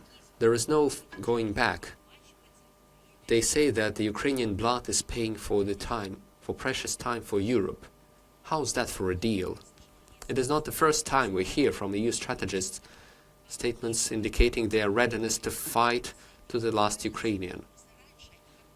Previously, they were trying to hide it, to formulate it using different wording, but now they bring it forward. They say that Ukrainian blood must be shed in order for Europe to win more time. This is outrageous cynicism. They are not hiding that, they brought it forward as a doctrinal guideline. While people are dying in Eastern Europe, the Belgian general calls not to look for opportunities to establish peace, but not to use diplomacy or politics. He calls to build up military potential in the West. May I ask one question? A couple of months ago, when the West, the same people in Brussels, Paris, London, Vienna, Ottawa, and so on, were hysterical, saying that peace is needed. How does this go with the current logic? The answer is simple. They didn't need a ceasefire. They needed a short break to resupply and to rearm the armed forces of Ukraine and to relocate them for a better position. That's it. All the Western talk of peace is just a disguise.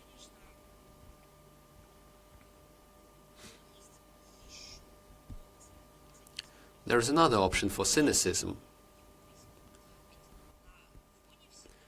Against this backdrop, the Europeans continue to beg for a place at the negotiating table, supposedly to settle the conflict. These are all the same people. I think everyone understands that when you tirelessly pour oil on the fire, you cannot be the one who will be asking for a place at the negotiating table. There is a certain contradiction here. While Belgian generals rushed Europe to contain Russia, it was finally confirmed that the loud statements of the Belgian Defense Minister Theo Franken at the end of last year about some mass attacks by Russian drones on facilities in Belgium had no factual basis at all.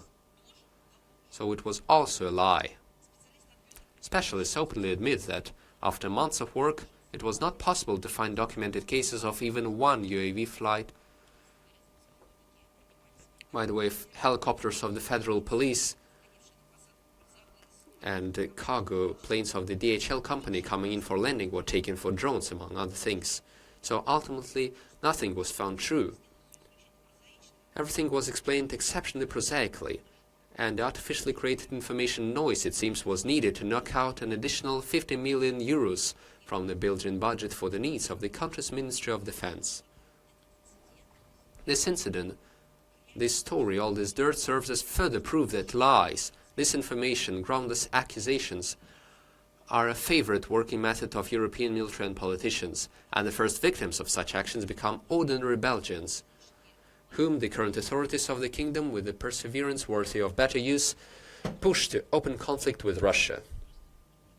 They even fool them and drop them. Yet another topic, another region, but the same tools, and I'm talking about the Chagos Islands.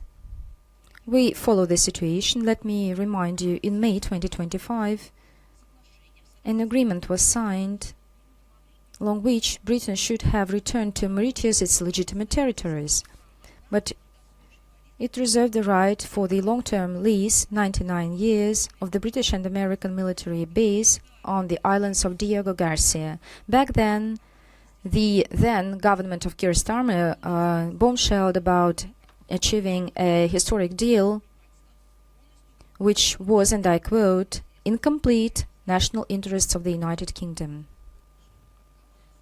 But I like to use this Russian proverb. It was all true just on paper. During the recent statement in the Commons, the Deputy Foreign Office Minister even confirmed the leakage on the suspension by London for the unidentified period of the British-Mauritius deal. So this was not the position of the British people or scientists who made up a report that you need to reconsider your position. This was the position of the United States, which decided to suspend this agreement. The matter is that the US actively uses this military base on this island, Diego Garcia, for the intelligence and logistic assurance of its presence, of the presence of its military services in the Indian Ocean and the adjacent regions, including in the Middle East. This base was used during the American and Israeli aggression against Iran, although London claims that it made it consent to use this base for the defensive purposes only. But no one remembers when Iran attacked Israel or the United States. It was quite the opposite. So, in fact, in 2025 there was a consent by Washington to London, and this was reflected in the relevant press release released by the State Department of the United States. The Chagos statement confirms the truth. Nothing is signed in blood with the English. Even if you have the International Court decision, so not to mix with International Tribunal. So in 2019, the UN International Tribunal recognized the British actions to preserve control over the archipelago as illegitimate. So the General Assembly resolution and the intergovernmental agreement with the former metropolia, London, doesn't hide away from showing their neglect with the obligations, following their political purposes. So this alliance and traditional partnership, strategical proximity, the respect even for closest neighbors, the Englishmen reserve not for a long time, unless this is beneficial to them. And once there are some political interests, for example, if there is about military control over the important territory in the wake of another military intervention, all these words of respect, all these talks about human rights, historic justice, are come to an oblivion. And that is the policy of extermination of any standards, of destruction of any double standards. This is the cynicism as it is. This is the new ethics. This is the rule-based order. So, one day we have one rule, the other day we have the other rule. And I doubt that the citizens of these islands were happy to be detached from Mauritius and become the citizens of the United Kingdom. Let me remind you that the citizens of Chagos Island, the Chagos Islands, were forcibly deported from the islands. These people were ancestors of the African slaves.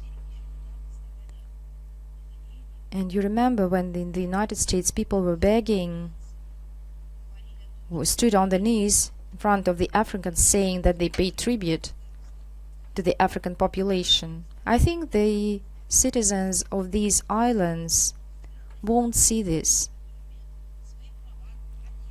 The people of the Chagos Islands have their own rights, their own laws. These people will always be victims of Washington and Brussels and London and Washington. So these people are ancestors of the African slaves, which were sent by British from the African continent for the work in plantations. This is a colonial history.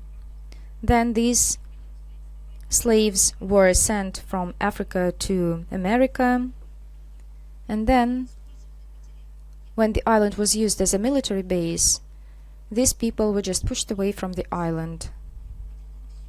In fact, Russia does everything in order to preserve the true nature of freedoms in the world. And that's how London and Washington qualifies this fact. While they are speaking a lot about the freedom of speech, human rights, democracy, but we don't see it in fact.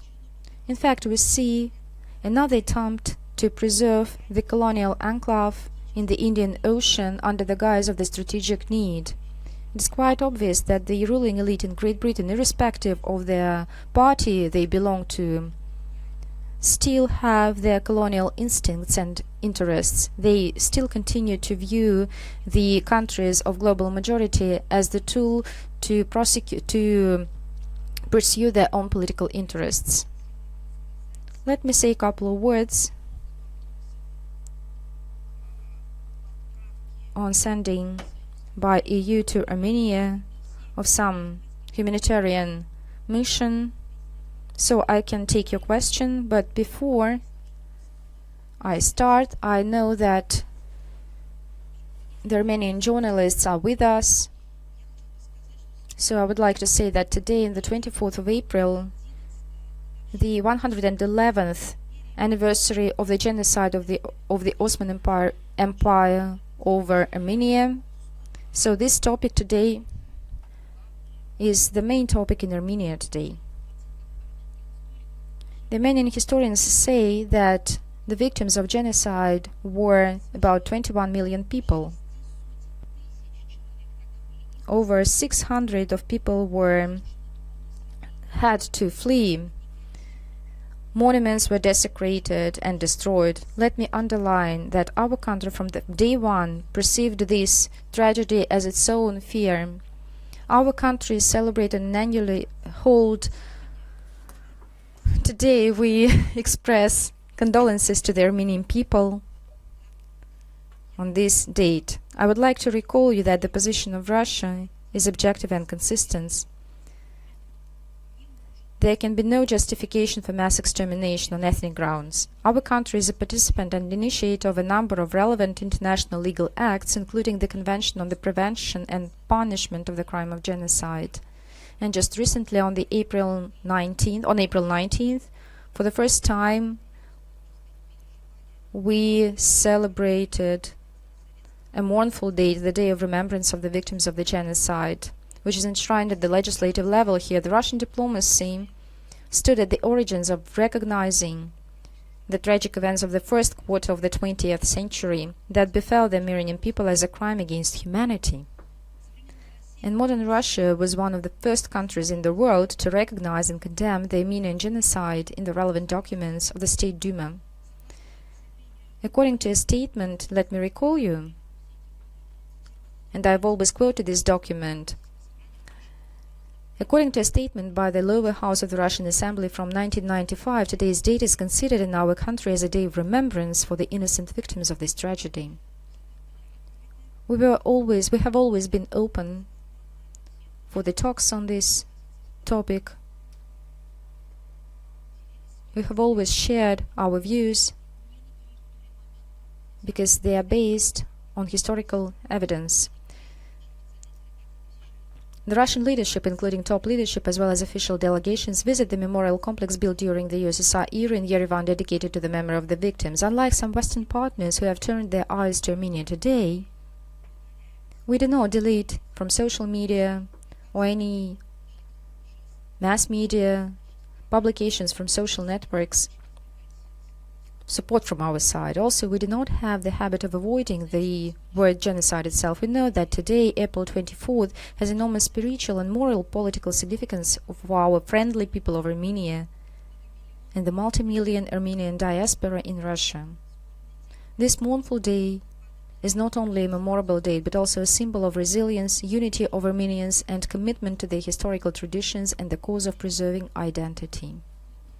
So let me switch to the answers that I got about sending of EU of a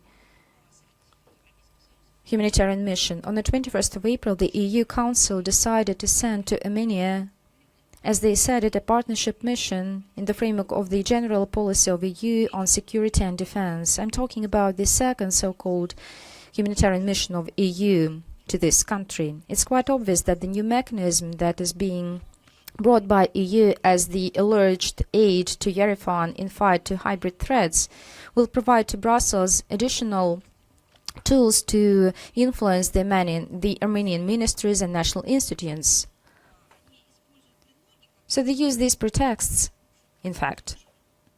But it's crystal clear that under pretext of tracing illegitimate financial flows and counteracting cyber attacks, manipulating of information interference on behalf of third countries, the EU will seek to interfere in the domestic affairs of Armenia, including, and we know the EU well, they will seek, and they seek, to influence the parliamentarian elections on the 7th of June. So you know, what is my evidence?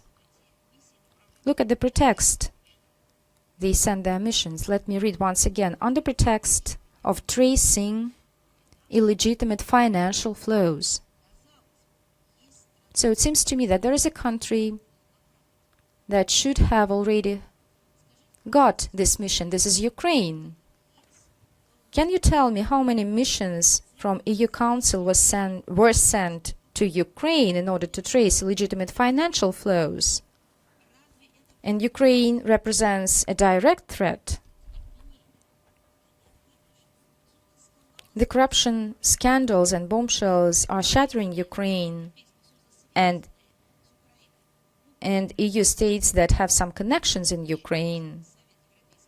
So why the EU Council decided to send this mission to Armenia and not to Ukraine? And I believe that thousands of observers should have been sent to Ukraine. Because I believe the task of this mission is not to trace the flows, but to have political influence. The mission, which is on the words on paper, tries to tackle any interference, is a tool of such interference itself. The same partnership mission is acting in Moldova.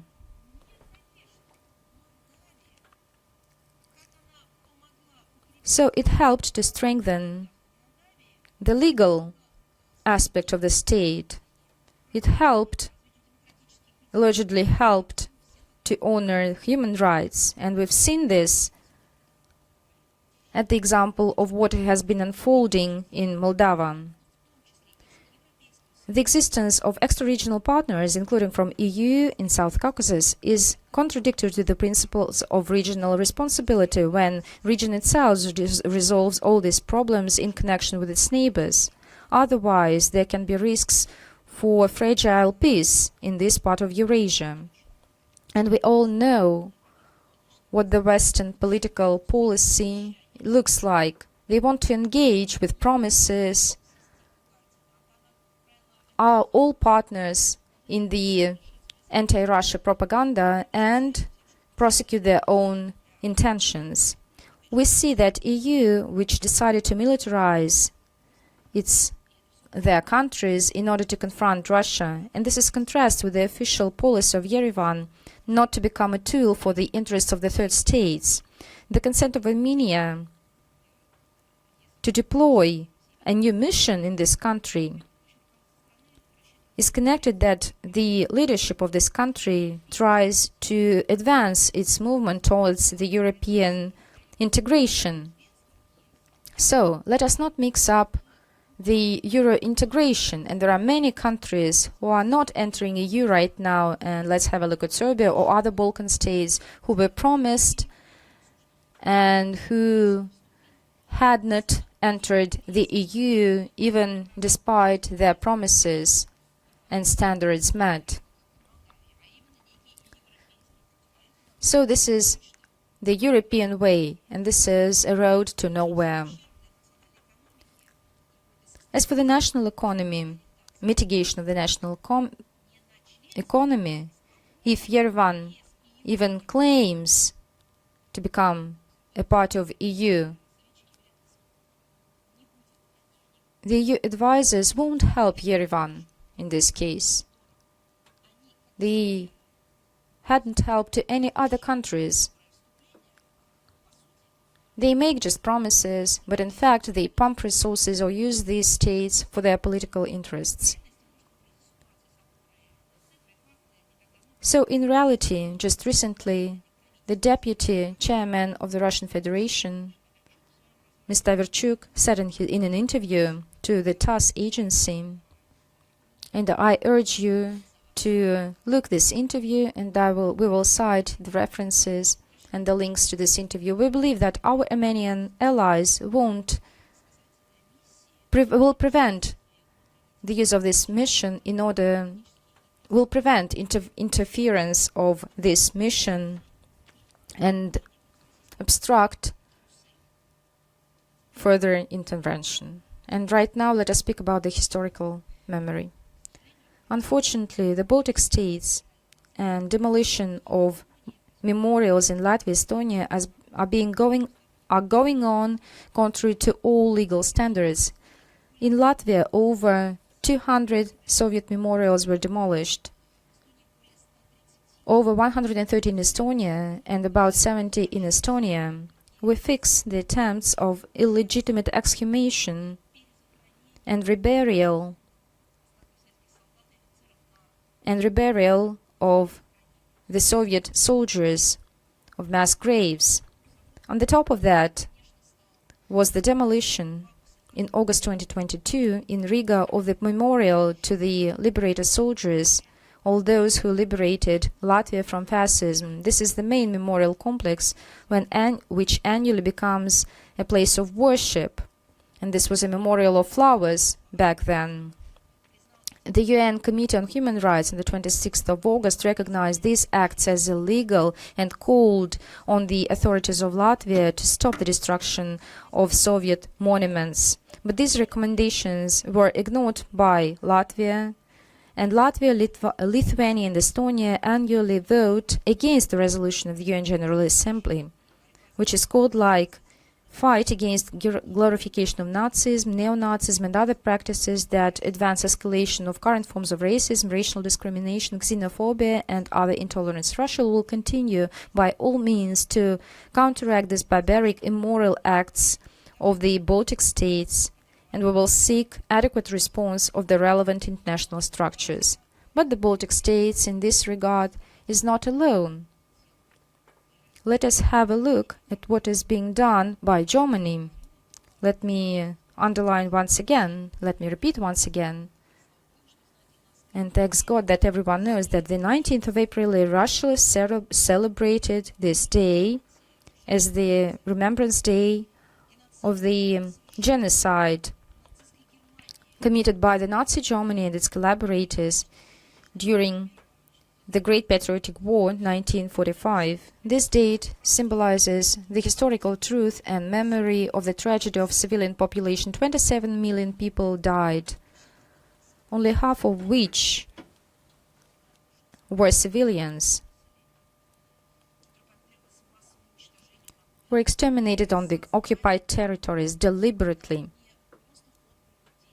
This was not just hostilities.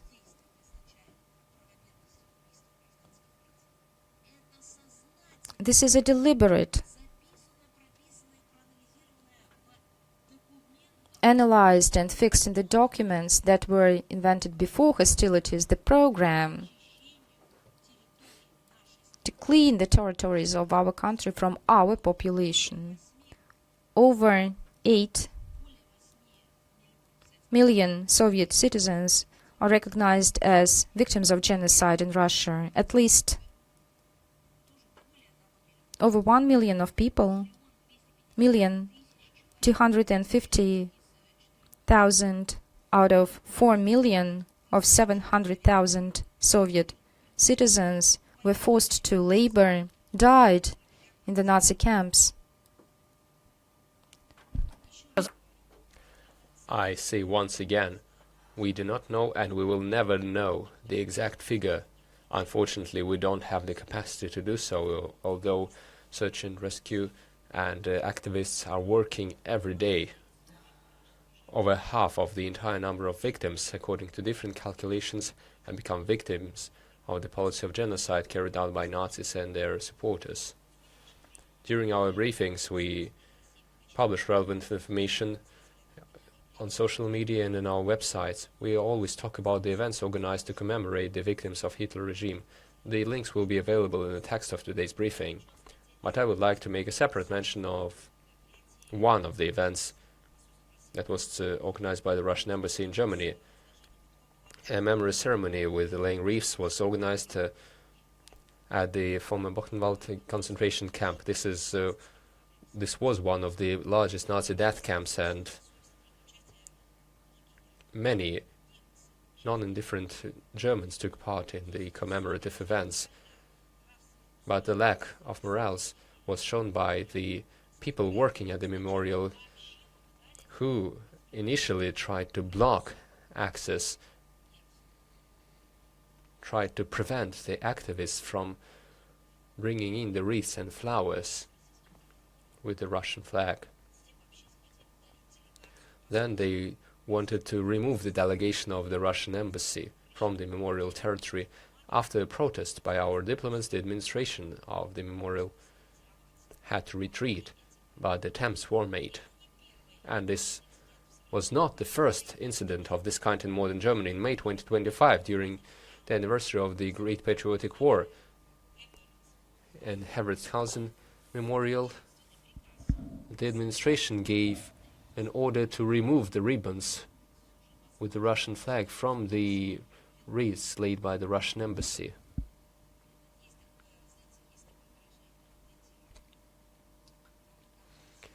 They are just grave diggers. There's no other word for them. This is something similar to that.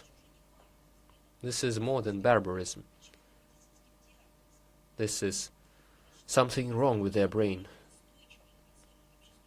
They keep initiating public discussions in Germany. They don't talk about raising awareness inside of Germany regarding genocide committed by the German fascist forces against the people of the Soviet Union. Instead, they initiate discussions about the need to preserve the Soviet memorial sites in Germany. The question is raised saying that the Soviet tanks and the military equipment and Soviet stars and quotes by the Soviet leadership of the years are put into question. They ask themselves whether they should stay there or not. They condemn the celebrations of Victory Day in Traptov Park Memorial. This is the memorial where a statue depicting a Soviet soldier is located. The man in the statue is holding a little girl. She is not Russian, Ukrainian, or Belarusian, or Tajik, or Armenian, or Azerbaijani, or Jewish. The Soviet soldier is holding a German girl. This is what the statue shows.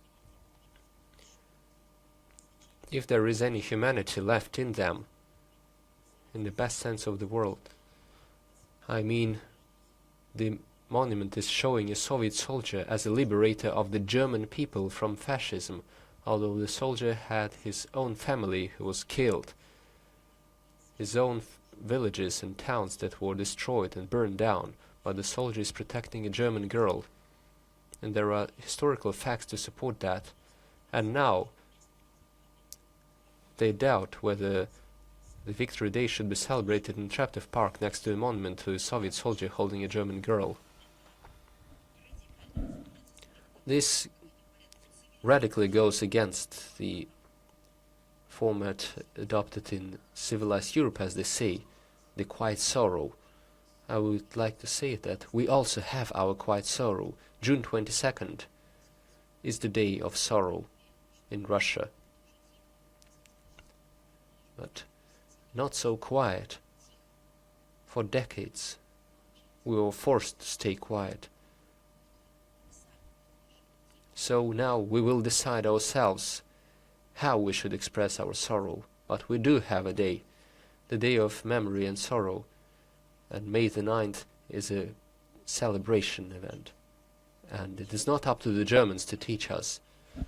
The goal of the campaign is to change the sentiments of the German society under the pressure of their elites, to change the sentiment towards the Soviet monuments, to devaluate the importance of the Soviet contribution, and to devaluate the horrors of the Nazi regime. The German elites, the German leadership, the citizens of Germany honor the memory of the victims of the Holocaust. In accordance with the resolution of the UN General Assembly, the Holocaust was a mass destruction, mass killing of Jews, Roma and other groups based on nationality and social group and so on. So what? Does that not include Soviet citizens and Soviet soldiers? Is their aspiration to honor their victims, to honor their ancestor, not respected? Are they only going to remember the victims of one nationality but not the other?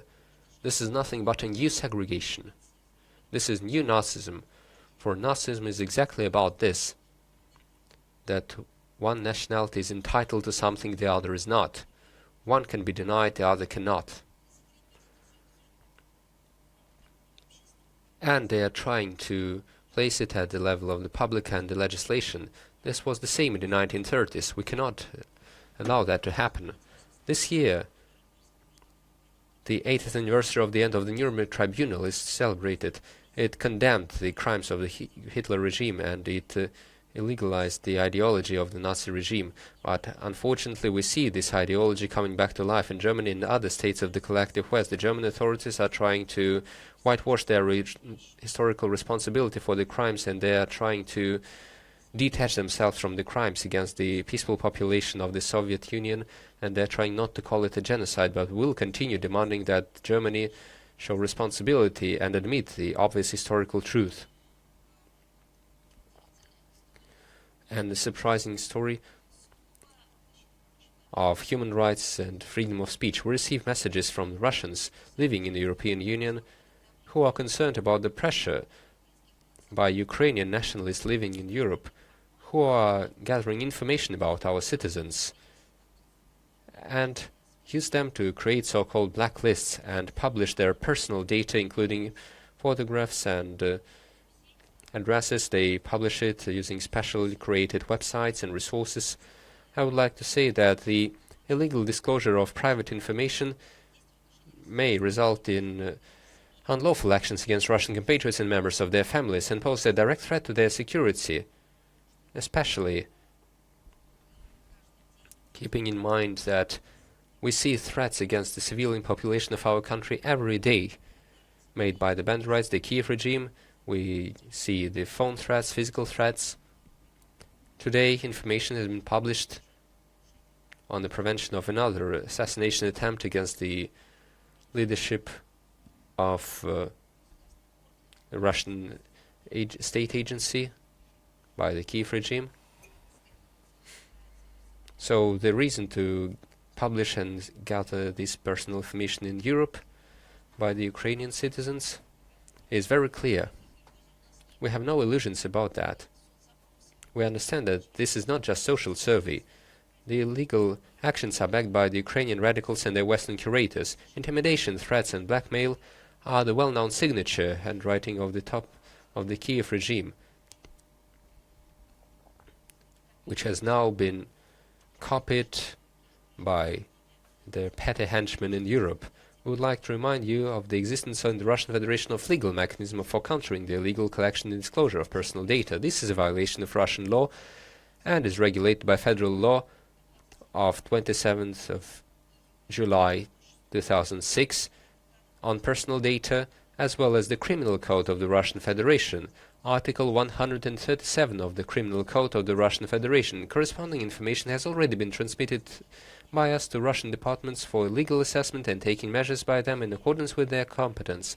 In the international legal sphere, the right to privacy is enshrined in Article 12 of the Universal Declaration of Human Rights and Article 17 of the International Covenant on Civil and Political Rights, which contains a ban on arbitrary and unlawful interference with private and family life. Participants in the Covenant are obliged to protect the right to privacy within their jurisdiction.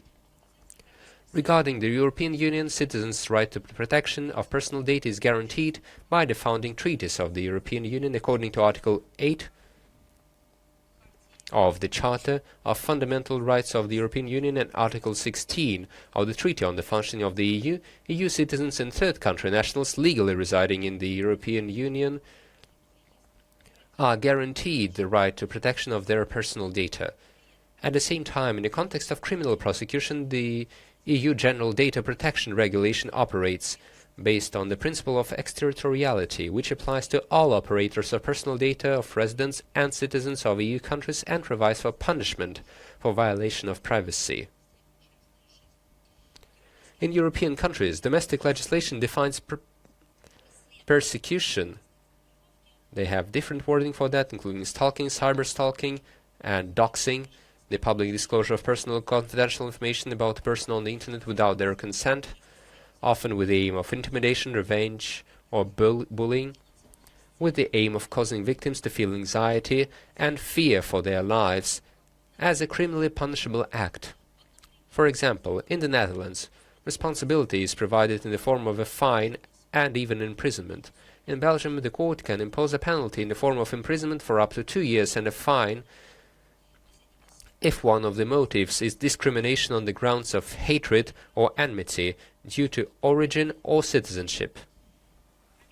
Governments of European states must pay attention to the fact that illegal and socially dangerous activity of collecting and disseminating private information is being conducted on their territory. This compromises their law enforcement system, as it happens, with the full connivance of the local authorities, who by their inaction create additional risks for both their citizens and persons legally residing there.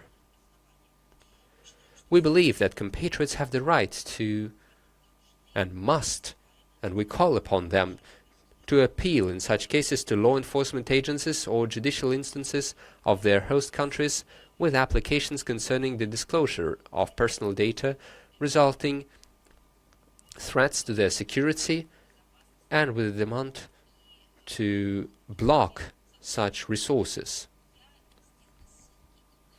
I have made the references, and we will publish additional links and information regarding the legal acts of the European Union countries. All of that can be used when filing complaints to the law enforcement agencies of the EU. Moreover, since they are subjected to pressure because of their nationality and for continuing to defend their legitimate interests as well as contributing to the preservation of Russian culture and our cultural heritage, it is natural that these issues can be raised in the form of collective or individual appeals to the UN Assistant Secretary General for Human Rights, as well as to the Office of the UN High Commissioner for Human Rights, to the OSCE Office for Democratic Institutions and Human Rights, and to the OSCE High Commissioner for National Minorities. What do you think? Their emails, their addresses will definitely be published in the text of today's briefing. Apart from the legal aspect, I would like to say that this problem is not so academic in nature.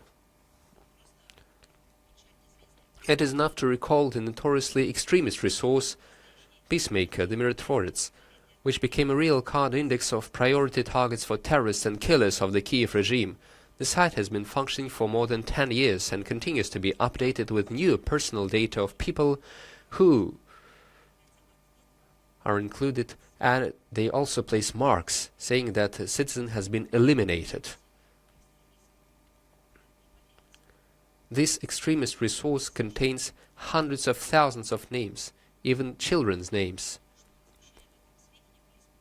They say that the information published there was used to prepare the bloody executions of the undesirables. There are no legal limitations. No legal actions or moral actions have been taken against them by the countries of the West. They do nothing against those who maintain and update this website. No one makes obstacles for the website, despite the anti-human nature of the materials published there. Even though the website is registered in Canada, it does not embarrass Ottawa or any other Western curators in the NATO or the European Union, because they cannot be embarrassed by that. They are the sponsors of it.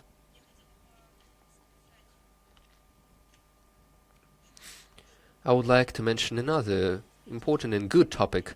Moscow has initiated an award for foreign citizens who have moved to Russia, have made a choice for Russia. They were not forced to do so. This was their personal choice, since they see our country as a place where they can bring forward their most important values. This is called the International Bridge of Friendship Award. Throughout all the eras of history, our country and our capital of Moscow have been a global center of attraction for outstanding minds and talents from all over the world, integrating into Russian society. For example, architects. Take a look at how many buildings were designed and inspired by Rastrelli and other renowned foreign architects in Russia, as well as foreign scientists, entrepreneurs, diplomats, and cultural figures. Look at the invaluable contribution they made to the development of our country and the gratitude that they received from our country in the historical context, despite all the historical events. Even though we went through fascism, it came from Italy. Fasci is an Italian word and term. Look at their atrocities in the territory of our country. Crimea remembers. Could anyone think of cancelling the contribution of Italian architects to our Russian architecture? Or did we ever think of erasing their names or removing the plaques containing their names? We never did.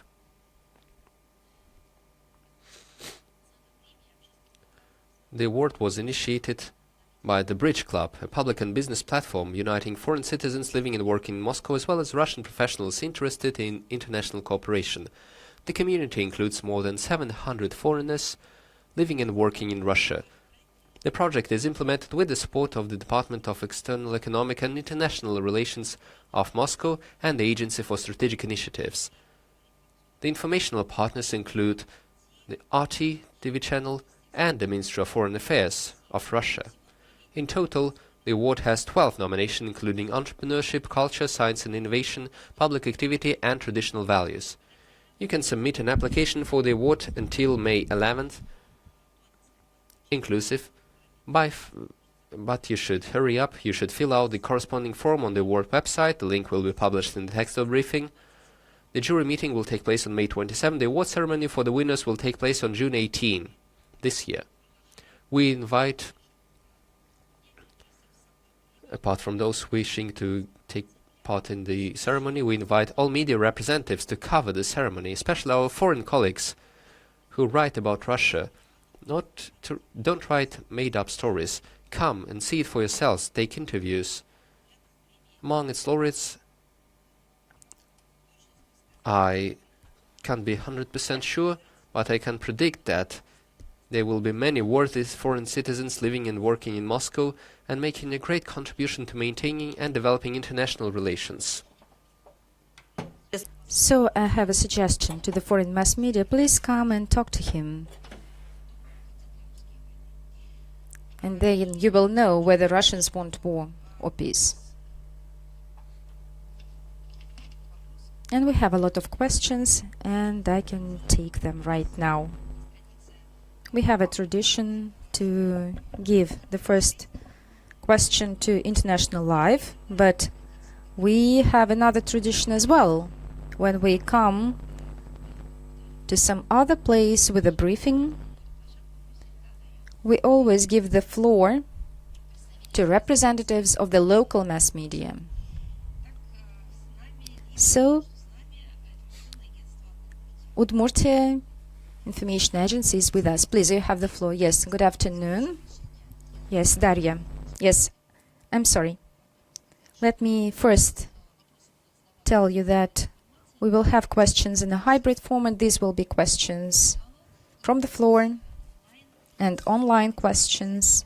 But I would like to say that before we start to this live communication with the mass media, let me once again, on behalf of the Ministry of Foreign Affairs and from me personally, to extend my condolences to the families, to the family, to Alexey Pimanov, who yesterday unfortunately passed away. You know, our foreign ministers also conveyed his condolences, and he posted his remembrance, remorse, and I believe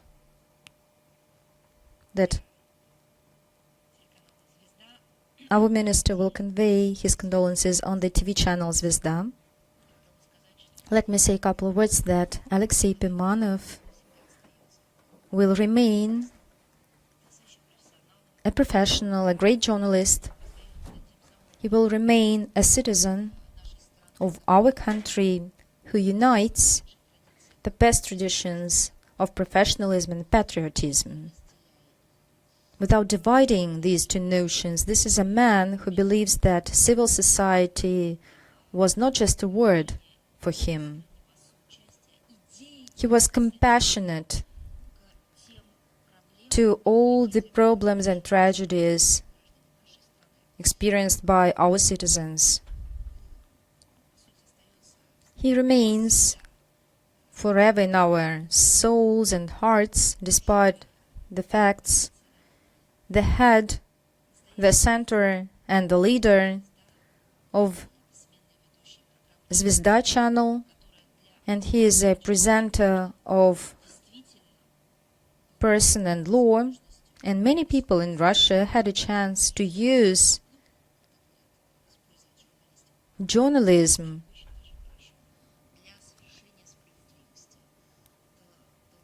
to commit justice, to carry out justice, and to prosecute it. And he was the person who helped to return justice belief. He believed in justice, and he did it in his acts and in his professional works. He was a friend, he was a patriot, he was a journalist, a citizen, a man. Very interesting personality. So I cannot but mention this. I see a lot of young journalists here. And you should follow the example of Alexey Pimanov, because he was the person who has not forgotten, who even never forgot art. He was inspired by it.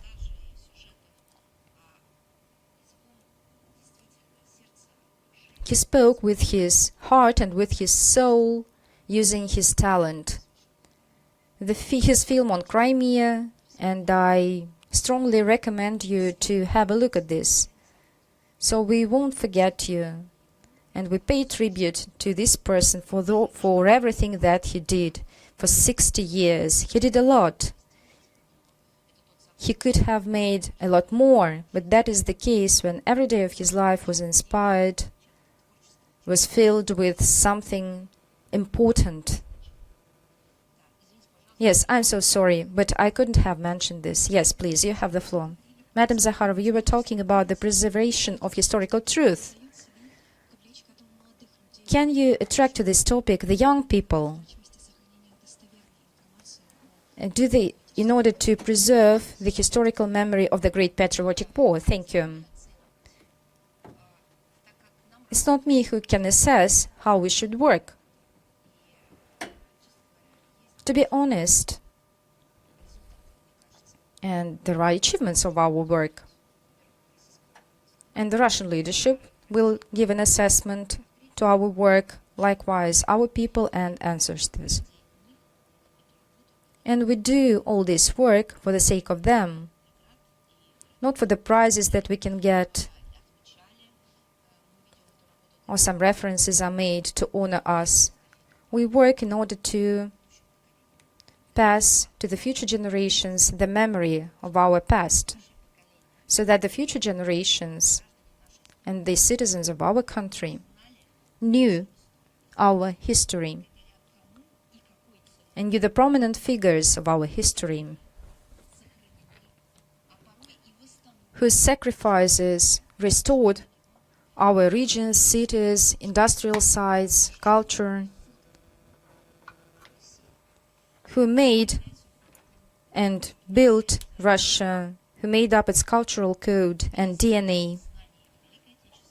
And without knowledge about the Great Patriotic War, and without knowledge of our history in general, it's impossible to say that our country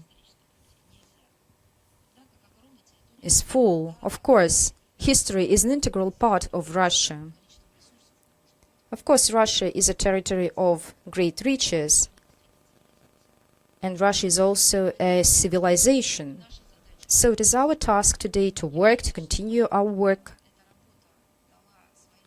I believe that we have achieved tangible results.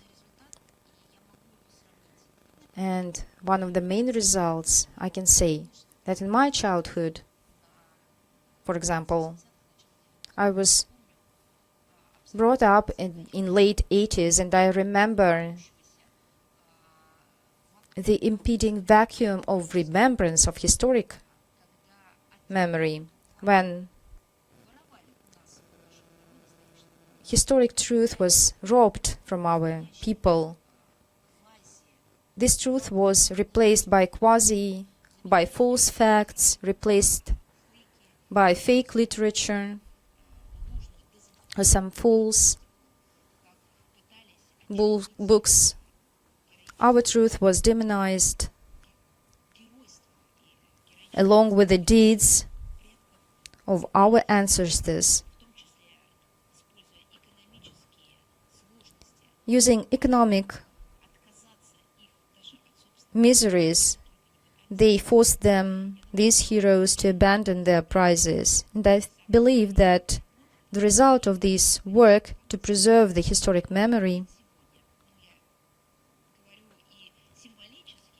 Of course, generally speaking, I can say that today almost all school children know about the deeds of the heroes of the Great Patriotic War among the Russian soldiers, the Soviet soldiers of the Red Army. All school children know about the victory of our country in the Great War.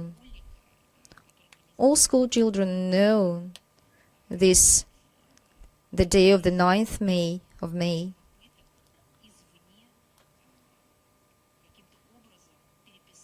And I believe there won't be any attempts to rewrite our history. I believe that at some stage, at some historic stage, we have managed to make an immunity, and we need to maintain this immunity. And this is an ongoing purpose. And we need to remember how to pass over our experience to the future generations.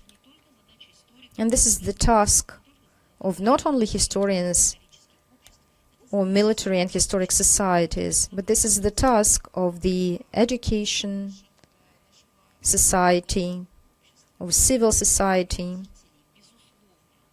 of parents, of course. Because the preservation of the memory in the family starts from the memory of the state, and that is the task of the whole state. Yes, we've set up the foundation, but this topic is becoming more and more relevant every year because international relations are being rewritten due to false, as they say, narratives.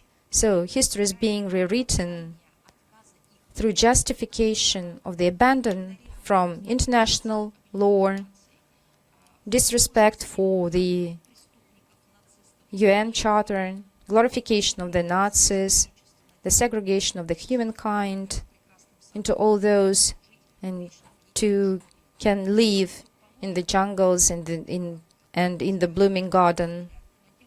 I'm talking about the golden billion and about all those who should service the interests of the golden billion. So this is a challenge, and our foreign policy focuses on this.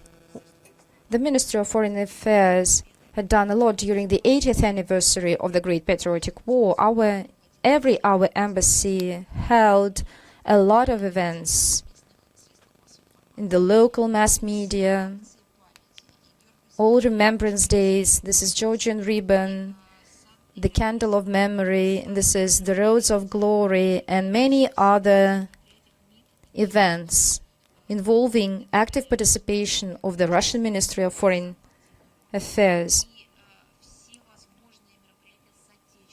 along with the events with compatriots. These are press conferences, exhibitions, receptions.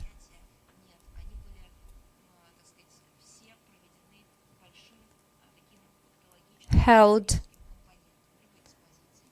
engaging a large historical component. For example, there were a lot of performances throughout all these years.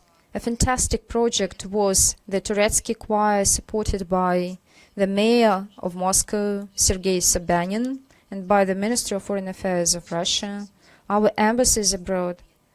This is the Song of Victory. This project, advanced by Turetsky choir, made a tour in Israel, Germany, in East Europe, in the United States of America. They sang this song in the halls, in the embassies, and I witnessed and even participated in one of these events at the UN General Assembly Hall. And we had, so the Turetsky choir participated twice in the hall of the UN General Assembly. So the veterans who are living in the US of our Great Patriotic Wars, along with their families, they were singing this song. There were a lot of tears, and they surrounded us with the words of gratitude for holding at the United Nations, at the heart of the United Nations, for all these songs sung in the hall. So yet another important aspect is that we do not share and divide the victory like our victory and the victory of other states. It's our shared victory. Of course, I can speak for everyone. I can say that Russia is the only country who defends its memorial sites, not to mention Belarus, of course, who is a grand supporter of Russia. And we support all monuments, and we help them to preserve all these monuments, because all of them pay tribute to the victory over Nazism. We are working all together at the CSTO with the civil society. I would like to extend my gratitude to the Russian Historic Society. Together with them, we hold a portal, venue of victory.rf, so that we won't be accused of not having such monuments. We've made a section on our website, and we will add the links to today's briefing. And once again, these are the ancestors who will give an assessment to our work. So let us move on. Is Udmurt Pravda with us? Yes, please. I don't know everyone, so please don't hesitate. Albina Chikhudzinova.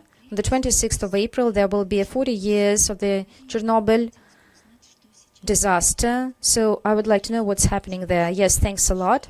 On the 26th of April is a special date, not for the citizens of Russia, Belarus and Ukraine. This is a date for everyone. It's not a Remembrance Day of the victims of the Chernobyl disaster. This is the day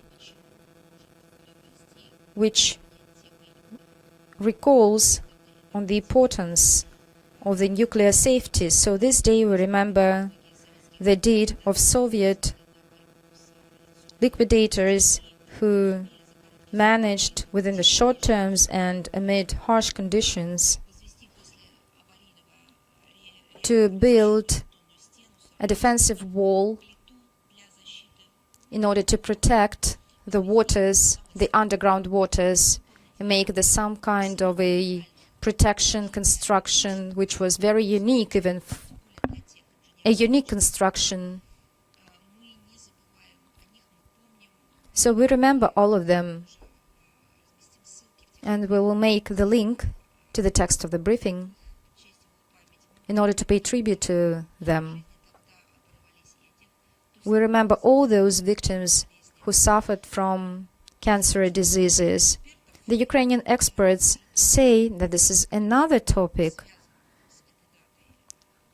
related to this date. Due to instability of construction, which was erected amid emergency circumstances, this construction requires repair, needs to be repaired.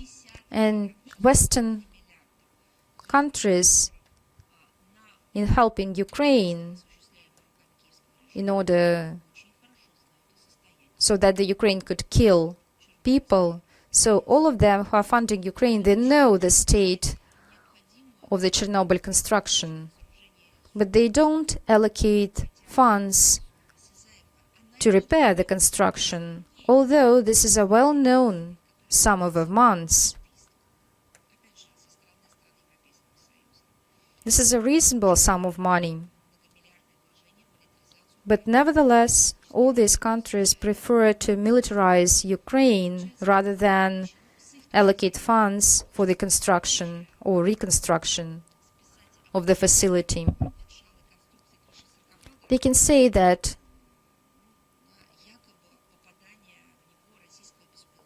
and justify that this construction was damaged by the Russian drone. These are not simple words. The Kiev regime tried to stage such a thing in February 2025.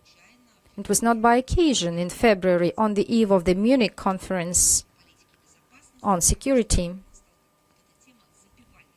so that to start this conference.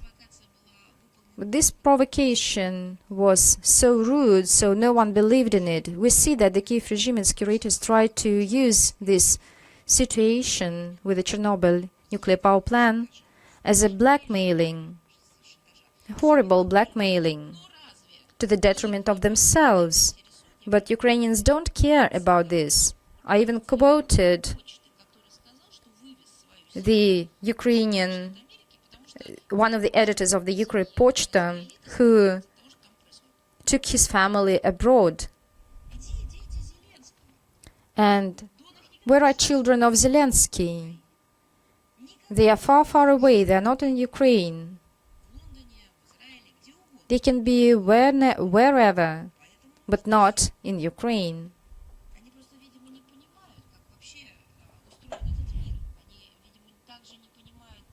People don't understand that there is a nuclear threat in the world. So let us look at the aggression against Iran, which led to oil spills in the Strait of Hormuz. And this was news, and all these spills were seen on the banks of some other states, and no one knew what to do with them. And radiation, as for the radiation from nuclear sites, they don't know what to do with this. This is due to their illiteracy and misanthropic attitude.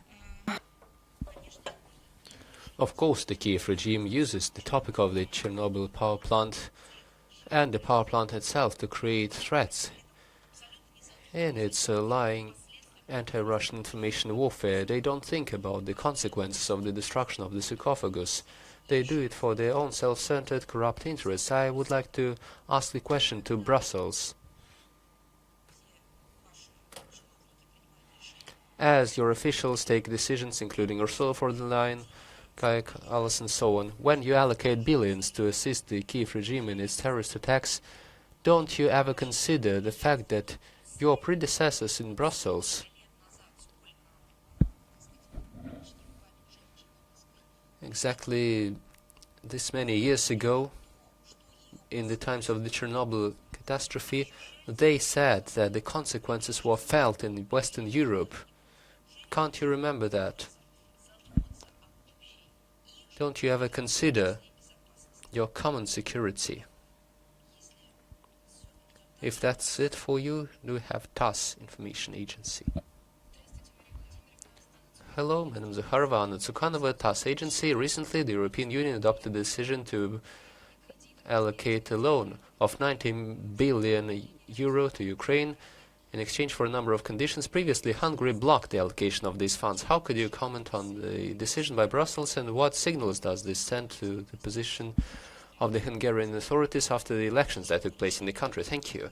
This is yet another decision made by Brussels to the detriment of its own citizens and to the detriment of the interests of the current citizens of the European Union and the future generations, to the detriment of the European business too. I will give you a few figures. They are verifiable and real. Take a look. The countries of the European Union have debt, even now. And as of today, the debts are larger than their national GDP. Belgium, 106%. In France, 116%. Italy, 140%. Germany, 150%. These are the countries that until recently were the most well-off. They were the most advanced in terms of economy. We also see greater risks of increased national debt, in particular in Germany.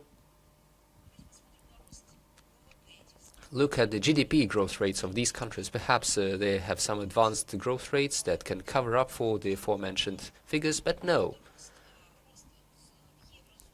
The GDP growth in the Eurozone was only 1.3% year on year. The GDP growth does not cover up for their national debt.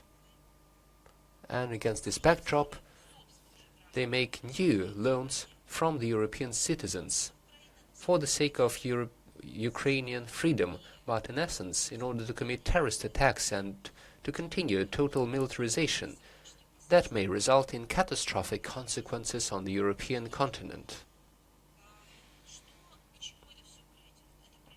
What will the result look like? New loans to the Kiev regime taken from the European citizens will only increase the national budget deficit and would become an additional factor that would destabilize the financial system of the European Union. What is the reserve that they could use? What should happen or what can happen to avoid a catastrophe? Nothing like that. The situation that we are seeing in the Persian Gulf would only exacerbate everything that's taking place now. Since the new loan would be subject to return only when Ukraine gets compensations for the damages and losses suffered from Russia, these funds can be considered an additional income of the insatiable bankrupt Kiev regime. Essentially, these are irredeemable losses for the European Union itself. And now, speaking of the position of Hungary, in my view, I believe that they would better refrain from early conclusions. So far, we have not seen the steps made by the new Hungarian government. Let us wait and see how things proceed, and then we will comment on the specific steps rather than positions. Now, if I may, International Affairs magazine, joining us online today. Yes, hello, Madam Zakharova. I have a question regarding other elections in Europe, in Bulgaria, specifically, that recently took place. What is the view of the Russian ministry on the victory of the Bulgarian ex-president's party's victory at the elections? The elections in Bulgaria, just like in any other sovereign state, is a matter for the Hungarian people or the people of the relevant sovereign state. However, since you are not the only ones asking the question, we also had a great number of requests from Russian and foreign mass media outlets, and since the names are well known to all of us, here is what I can say. The solid victory of the Progressive Bulgaria party, led by ex-president of this country, Remembrance, at the elections, on the one hand shows the level of respect and trust enjoyed by this political figure. On the other hand, it manifests a strong request by the Bulgarian society for changes and a dissatisfaction by the majority of the citizens, and this was the main reason. The widespread of oligarchy, corruption, the exacerbating social and economic issues. This is what the Bulgarians are willing to change, apparently. Progressive Bulgaria Party will receive the absolute majority of the places in the parliament, and they will be able to work disregarding the opinions of any other political parties. We must be mindful of the scale of the issues that this political force is about to deal with.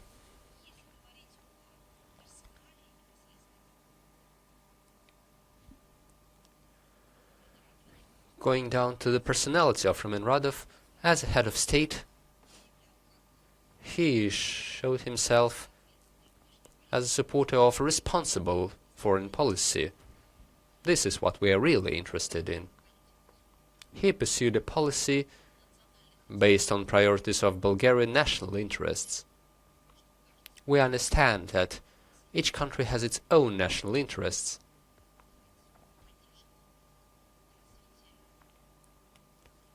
We are supportive of developing relations with the state who clearly understand their own national interests and are willing to accept the national interests of other states as well. By the way, only a couple of years ago, many would say that each country has its own national interests and that's why we should work with them. But here's the thing. Today, we see an entire generation of regimes who go against their own national interests and the interests of their own people. They only follow the orders that they receive from other supranational structures. And this has once again been manifested by the European Union regarding Hungary. Look at how many punches Hungary has been receiving before the elections, and look how it's changed after the elections.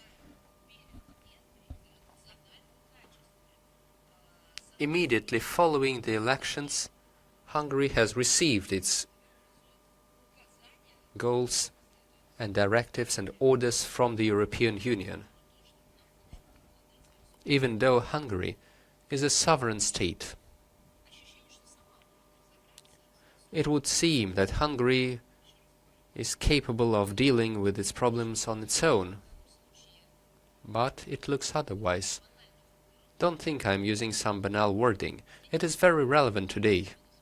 Any country promoting its own national interests and standing ready to implement them is acting quite boldly from the point of view of the logic of the Western aggressive minority.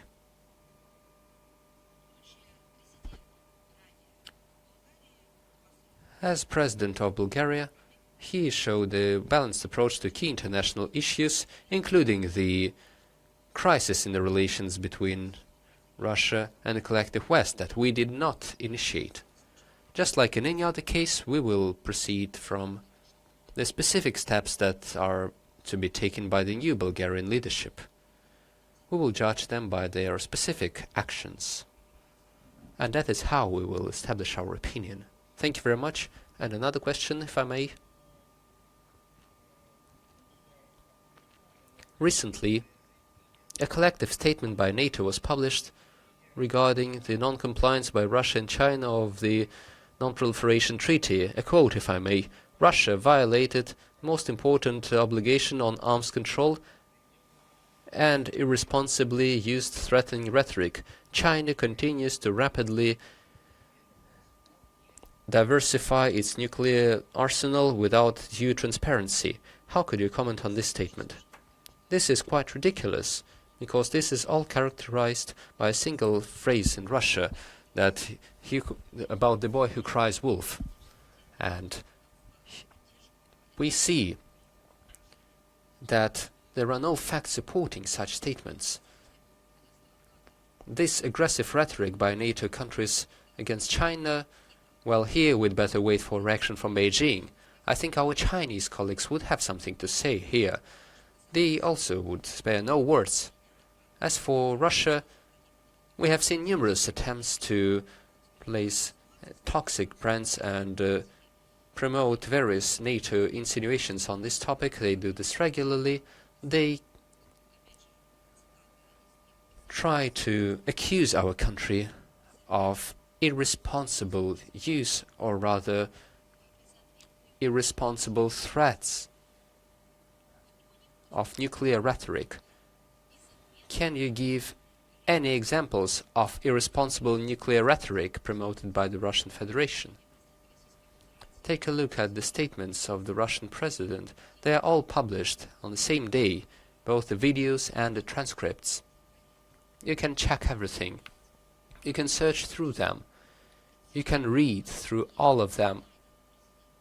Has the Russian president ever made any irresponsible nuclear rhetoric? Has he made any threats of the use of nuclear weapons? Has it ever happened? Quite the contrary.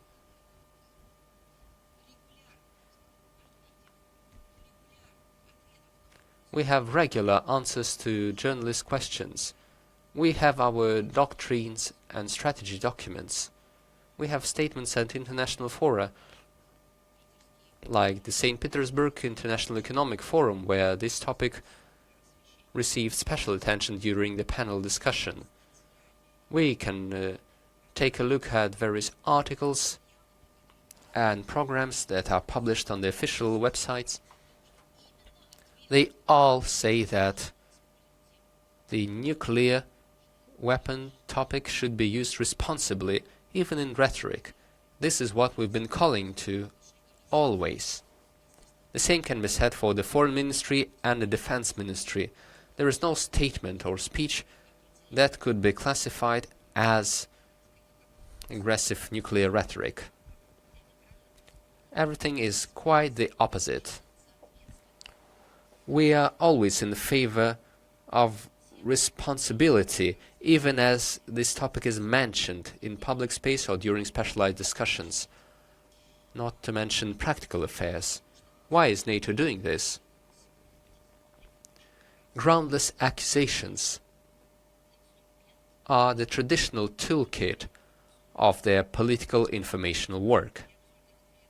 Before the review conference of the Non-Proliferation Treaty, they once again raised this issue in order to create certain pretexts and preconditions for criticism, or simply for aggressive rhetoric against our country.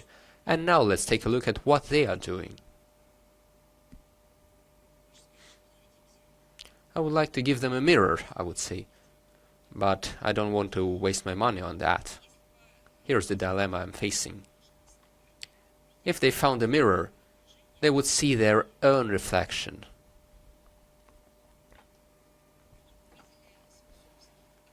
They would see their own malicious activities, their own expansion to the east, their geopolitical aspiration for a geopolitical exploration of the post-Soviet space. They would look at the mirror and see their own attempts to turn Ukraine into their own platform for attacks. They would see their own sponsorship of terrorist attacks by the Kiev regime against nuclear sites. They would see their own nuclear blackmail done by Zelensky that they're financing. They would see everything they are doing, everything that damages our core security interests.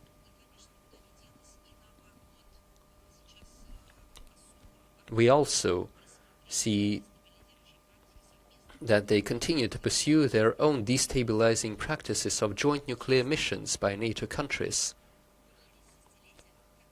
For decades, they have been damaging the NPT regime. The majority of NPT participant states don't take such NATO rhetoric seriously, especially since NATO openly proclaimed itself a nuclear alliance. How about thinking of this? This was once again confirmed by another statement by NATO countries. Moreover, so NATO, the majority of which are non-nuclear states, is now shamelessly boasting its intention to remain a nuclear alliance for the entire historical period of the existence of nuclear weapons. How does this all intertwine in their heads? That's impossible to understand. And these are the slogans that they will bring to the NPT review conference, which begins at the end of April this year in New York. Very soon. What is it? Cynicism, disease, or audacity? I think it's all of that taken together. And the NATO discussions of certain mythical violations by Russia of arms control obligations are just as cynical. What did we violate? Where are the facts? Take a look at yourselves in the mirror. The full NATO support stimulates Washington to take additional steps to reach a system of agreements, or rather to dismantle the existing system of agreements on arms control in order to ensure the Western military domination over any adversary. I can give you specific examples. The chain of treaties that have become a thing of the past as a result of this destructive policy.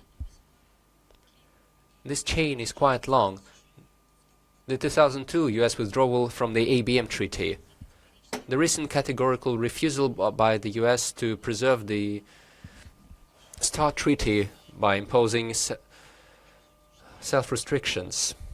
All of this is carried out against the backdrop of Washington's statements of its intention to continue building up nuclear arsenal over the START Treaty and the treaty limitations. All of this goes against the Nuclear Test Ban Treaty, which has not been ratified by the United States. And apart from all of that, we cannot forget about the destabilizing steps by France and Britain, which go against their obligations under NPT, and these say that they should not provoke an arms race. Let me remind you that everyone who monitors this topic may remember London and Paris have assumed a clear and open course to build up their own national nuclear capacity, while London is involved in deepening and growing the joint nuclear NATO missions, and Paris has started an initiative to promote advanced nuclear deterrence, which provides direct involvement of non-nuclear European countries and who can deploy French nuclear forces. Right now, let's come back to the formulations we were scared of and blamed for. That we are responsibly use the nuclear rhetoric. What I've just said proves that this is NATO's irresponsible behavior, nuclear rhetoric. There is an agreement, there is a treaty, which is very clear, and they manipulate these topics and do it on a daily basis. The British and French authorities, along with the ruling elites in many other European states, who are prosecuting anti-Russia campaign, are trying to de-escalate the situation. They are trying to put this on a new level, and their purpose is quite clear. Probably they do want to intimidate their population with the mythical threat posed by Russia. And this is another example of irresponsible nuclear rhetoric. And for what purposes? In order to pursue the policy of total militarization of Europe.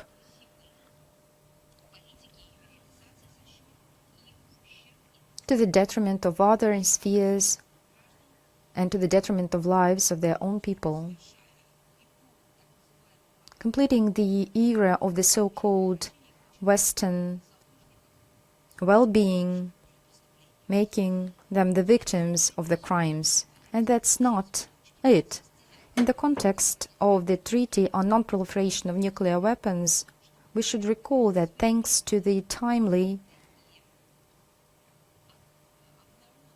and revealed by our special services information, we revealed and, I believe, prevented the handover of elements of nuclear arms and nuclear technologies to the Kiev regime. And this would have become a criminal undermining of the Treaty on Non-Proliferation of Nuclear Weapons. And of course, in this context, we should mention the attack on the IAEA guarantees, and I'm talking about unprovoked and unjustified, and I would say illegitimate attacks of Israel and the United States on Iran. So first and foremost, these facts of aggression are a flagrant example of the use of the violation of the NPT regime, which use their own pretext to use military power against unwanted governments in order to oust them. They go even further. They are aiming at destroying the whole civilization. But there is another component. These attacks were made for the interests of Israel, the state which historically ignores the NPT treaty, but makes some claims against other countries. The United States, which is a part of this aggression, signed the NPT treaty and is one of the depositories of this treaty. So all these steps on behalf of NATO, yet once again, damage the global regime of nuclear non-proliferation regime, which is of course based on NPT treaty. They interfere the full-fledged implementation of the purposes and discriminates international law. And the states parties of the upcoming review conference will have to assess NATO actions. So we are ready for this work. We will make all the efforts and we will brief you on the progress. So let us come back to the floor. I know that we have a question from Udmurtia channel.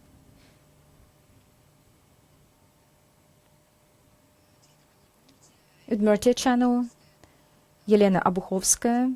Good afternoon. I have a question on tourism. In Udmurtia there are... Yes, I'm ready.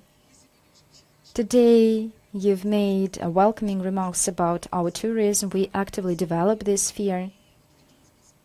So I wonder your opinion on the potential. What do you think about the potential to attract tourists from our friendly states to the Russian regions, not to the capitals, not to the huge cities, but to the regions? Yes, once again.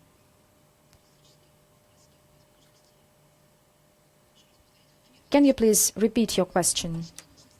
What do you need to do so that foreign tourists come to the Russian regions rather than to the capitals and great centers? So let us focus on this question right now. So in fact,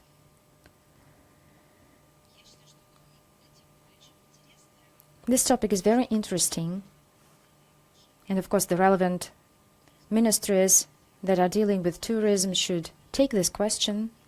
And of course,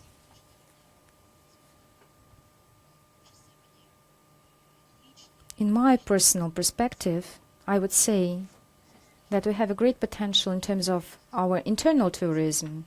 And it's not just my perception, but it's the global experience as well. I've seen how the tourist sphere in China is developing, which has always been happy to see, to accept foreign guests, but nevertheless its domestic tourism is quite developed.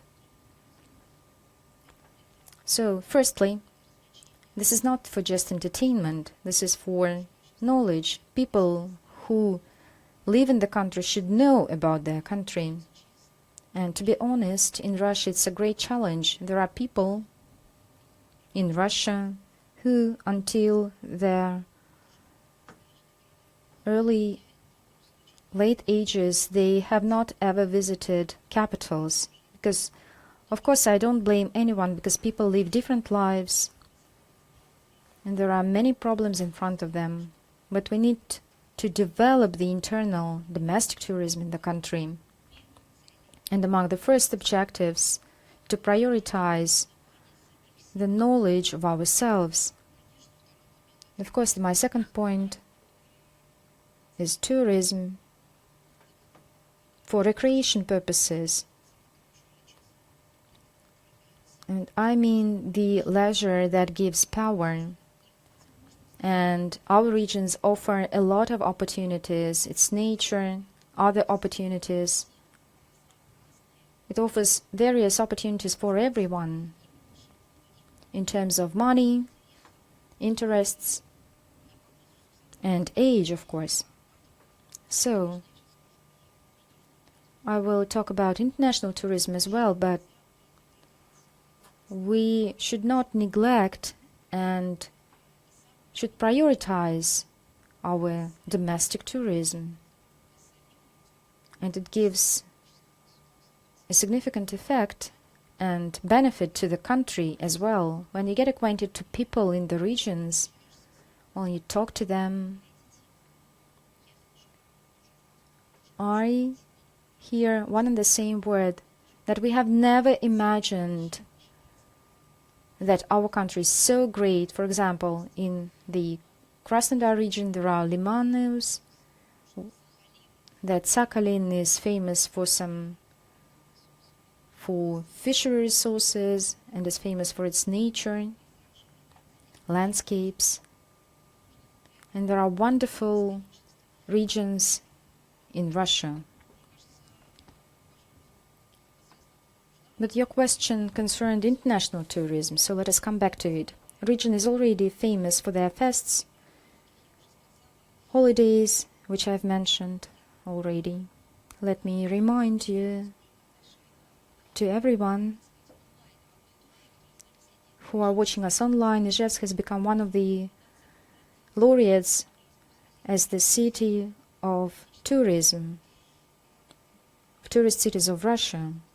So one of the destination points is the international event held in Udmurt. This is ethnic and gastronomic festival. This is the dumpling day. This is the circus fests, sports events. And the international participation is quite significant here. I understand that Moscow and St. Petersburg are envious. Likewise, Sochi and Yekaterinburg and Vladivostok as well, because they host a lot of fora. But nevertheless, Volgograd, Kazan, Kaliningrad, Irkutsk, Murmansk, Novosibirsk, Nizhny Novgorod, and other cities have become popular tourist destinations, and they have all opportunities. And Udmurt has all the opportunities as well. The Minister of Foreign Affairs is among the expert councils which pursues the program which helps the regions to enter international markets, tourist markets.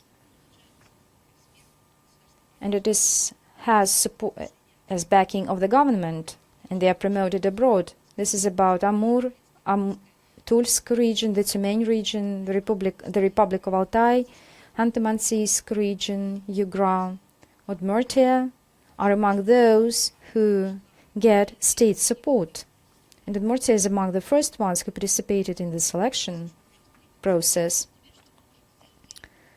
So what we can do? We can help in hosting presentations of the potential of the region in our foreign missions, foreign representation missions. We can host another of events for the diplomatic corps in Moscow, and of course multilateral fora.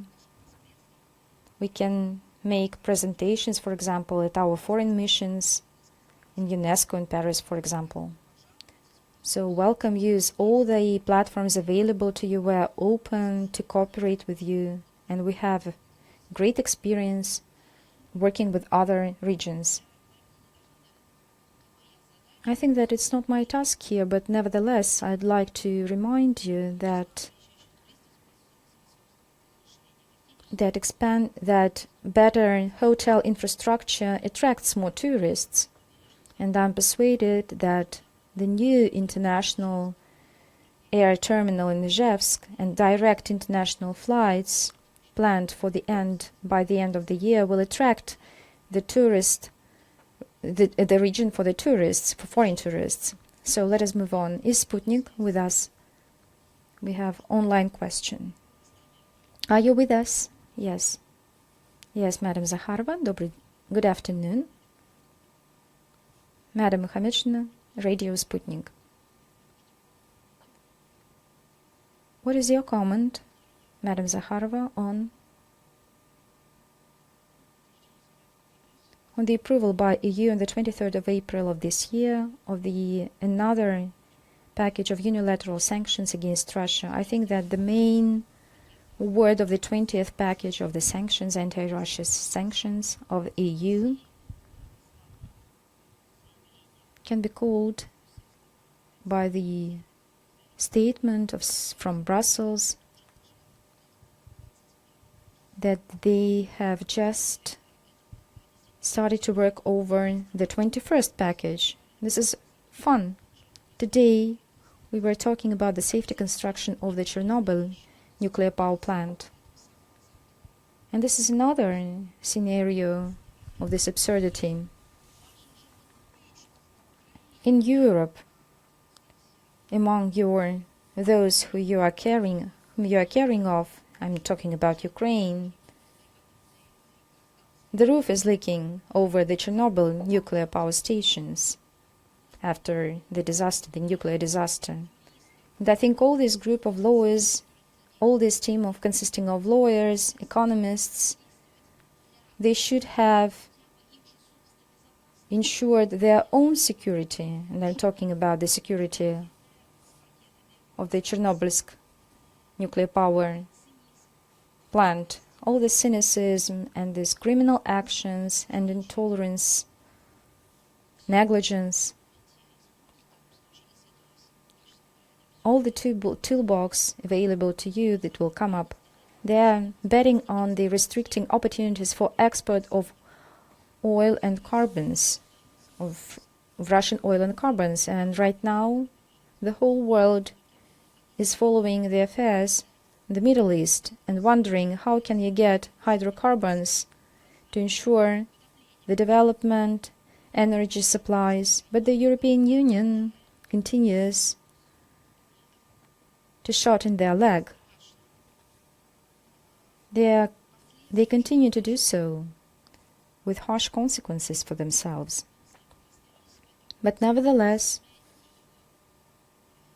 they are pursuing this objective,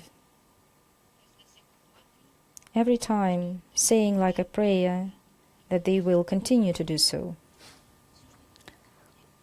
And all their actions, and I'm talking about restriction of Russian export of hydrocarbons, this is all unfolding amid the global energy crisis that is perceived in all corners of the world, and I'm talking about the lack of energy resources all across the globe. This crisis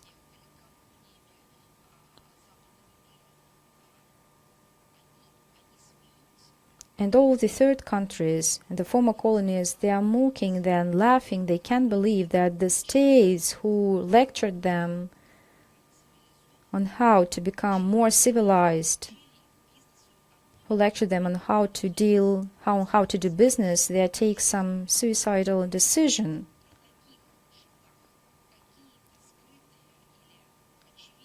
Maybe there should be some hidden intentions, but maybe these intentions should be very clear for the experts. And I'm talking about the decisions and the solutions to this crisis. But in fact, there are no solutions. Trying to destabilize the global energy markets, Brussels is shooting its own leg, and then the developing countries as well, who cannot ensure the procurement of energies because the prices are too high.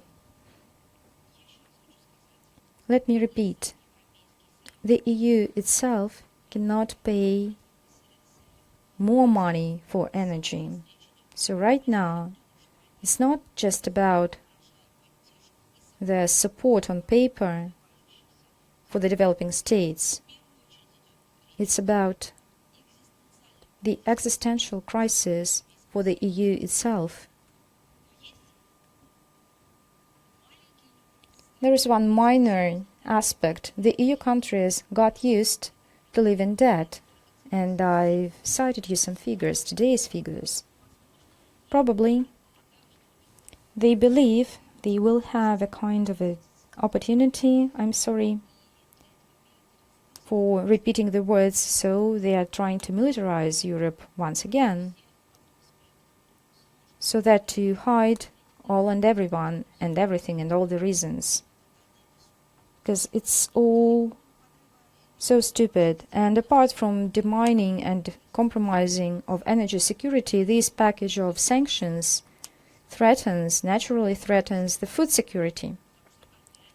Because once again, export and import restrictions are being implemented as well, including fertilizers. And let us recall 2022, when the same EU and its Brussels bureaucratic cabinet were fighting for the grain that should have been deblocked, charging our country of hunger,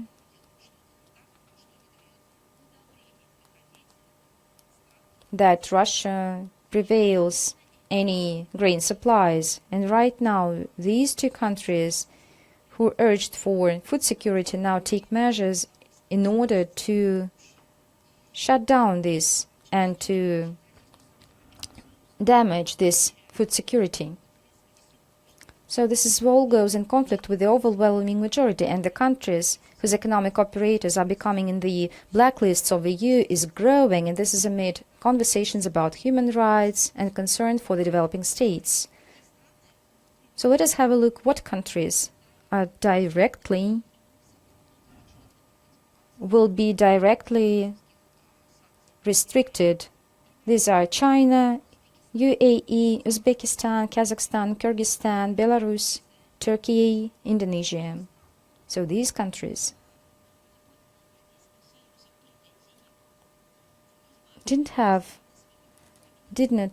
so the EU didn't call these countries as enemies. In fact, they didn't want to inflict strategic defeat on these countries. So why do they damage this country? Why do they threaten this risk with all these illegitimate tools? So this is a kind of a package of measures. But unfortunately, we should see the nature of all these measures. So here we see some alien interests being pursued. This is an attack on the European continent and the globe as a whole. This is hypocrisy, so Russia condemns any illegitimate unilateral sanctions, coercive measures, and many countries share our attitude. We will adopt some reciprocal measures in Russia. They will be tough ones in line with our interests. I would like to say once again that they'd better repair the Chernobyl sarcophagus. Is the Rus-Pakistan agency with us?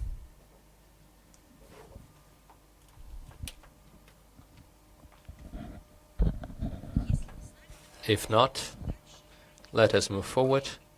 Do we have the Izhevsk internet portal? I know you're here in the hall. Hello, this is Dmitry Sokolov. Izhevsk has hundreds or thousands of students from India. This is a direct result of improved Russia's diplomatic ties with this country. Is Russia planning to expand humanitarian and educational links with any other more remote countries?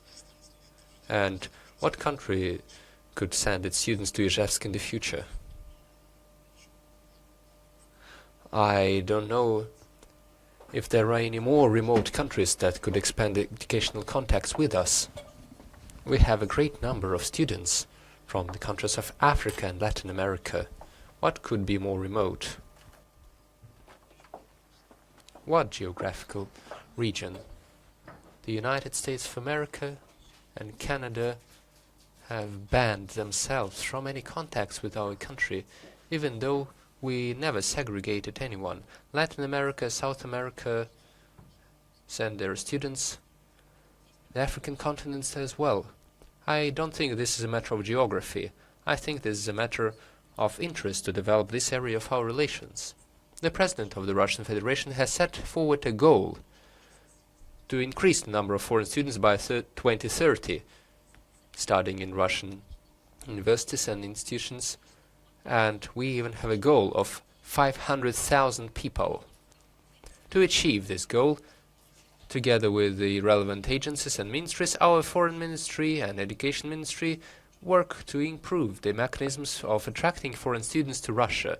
In particular, we improved the selection of foreign students and people without citizenship. We have established the quotas by the Russian Federation, and as part of the quota selection process, foreign citizens have the right to select educational facilities all over our country, and they have a great choice and different universities with different reputations and topics for studies. Different regions of Russia make a great contribution to reaching this goal, including the Udmurt Republic, and we are ready to provide an opportunity to everyone. I was talking about raising tourism attraction. You also have all the opportunities to demonstrate the advantages of education in the Udmurt Republic. You may work through our embassies, and we would gladly organize any events that would shed light on your universities, and we would distribute the materials and so on. Let us take another question online. RT Balkans, please. Good afternoon, Madam Zakharova, Marcelin, RT Balkan. We have two questions for you today. The European Commissioner for Expansion, Martikos, who previously directly interfered into the internal political affairs of Serbia, previously made a request that Alexander Volin doesn't become a minister of the government of Serbia for his close links with Russia. What ended up happening is that Martikos now threatens Serbia with depriving it from access to the European Union and its finances due to the laws taken by the Serbian parliament and due to the fact that Serbia didn't introduce sanctions against Russia. Madam Zakharova, in your view, what do you think could be the consequences for Serbia be if we comply with the demands of the European Commissioner? If the EU is promising to compensate for everything from the European funds?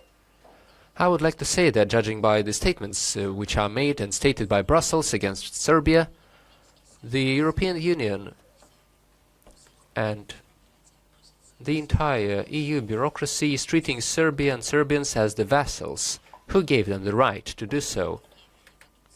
Why are they acting in such a way with a sovereign state, with a free people who for many times throughout their history defended their right, bearing weapons, and through their own achievements you have defended the right to peaceful life, and now the Europeans are treating them as if they are slaves. Serbians are no slaves, and Brussels is no master for Serbia. There are no facts of history, no preconditions. There are no possibilities to even imagine that such attitudes by Brussels towards a sovereign country, especially Serbia, which has suffered so much throughout its history, could be accepted as normal. No, this is not normal, very far from it. This is unacceptable. Any moral teachings from Brussels towards Serbia and Belgrade have become so systemic and chronicle that it really looks like a disease. The Serbian leadership regularly talks about this, and they emphasize the non-impartial and even audacious approaches by Brussels and their bigotry. And look at what the Serbians themselves admit. They believe in Europe. They believe that the expansion is a geopolitical tool. They don't want the new members to become richer or more well-off, more well-educated, more developed. Nothing of the sort. They only expand to make sure that the Brussels spider web gets additional notes that the spider grows ever bigger to tangle everyone. They have nothing to do with morality. They are only interested in threats, aggression, stealing. This was stated by the High Representative of the EU for Foreign Affairs and Security Policy, Kaja Kallas. Although I would rather call her a low representative, judging by her actions. On March 31st, after the informal foreign minister meeting in Kiev, she said that they use a very ridiculous word, Euro-aspiring countries, Euro-aspirants. So, under the guise of completing the conditions by the Euro-aspirants, they are deprived of their independence. They are forcing these countries to get involved in the decisions of the European Union that go against their own national interests. The conditions set forward for the EU aspirants, but I would like to repeat, they are not EU aspirants. They are sovereign states that would like to build a common space in Europe. So these conditions are very unacceptable for that, and essentially they are being abused as sources of free labor resources. This is not about the fair exchange of labor resources. No, they're first driving them into desperation, and then they're being lured in by money as cheap labor. Those who are trying to preserve their nation with their own history, with their own national pride and culture and sovereignty, they're trying to blackmail them, pressure them. They're getting provoked. And they're simply setting forward conditions that they would not get any money unless they reject their independent policy. This is what Marta Kos did, as you mentioned. She said that Serbia would get nothing unless Serbia, and so on. That's how they talk. What kind of a tone is that?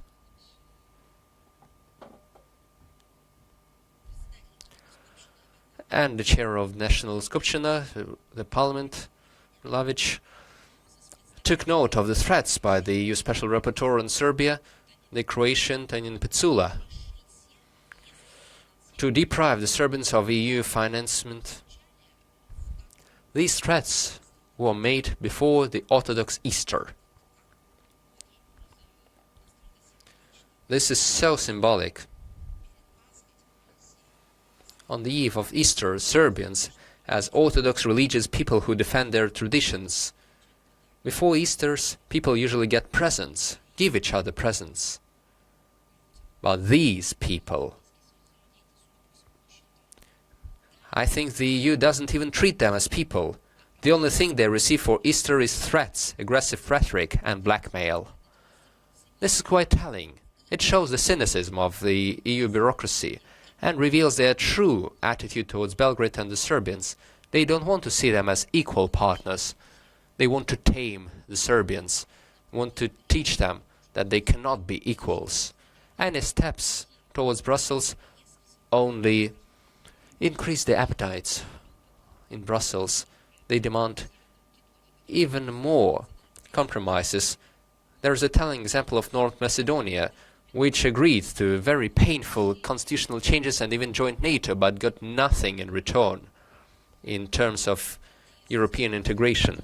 And now, in case of Belgrade, the EU demands sanctions against Russia, against our country, which has been so helpful towards Serbia.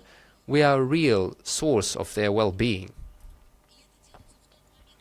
And they do it when everyone is seeking energy resources, and the Serbians are forced by Brussels to reject their own energy resources. So that against the backdrop of the degrading European economy, they would seem less well off. The Europeans themselves have lost the ability to protect their national interest. In the EU, these measures have resulted in inflation, a political crisis, the deindustrialization, the decreased growth rates, and underdevelopment. These are their own figures that they're showing others. No European funds could compensate anything to the Serbian economy. They would move in the other direction, down to rock bottom.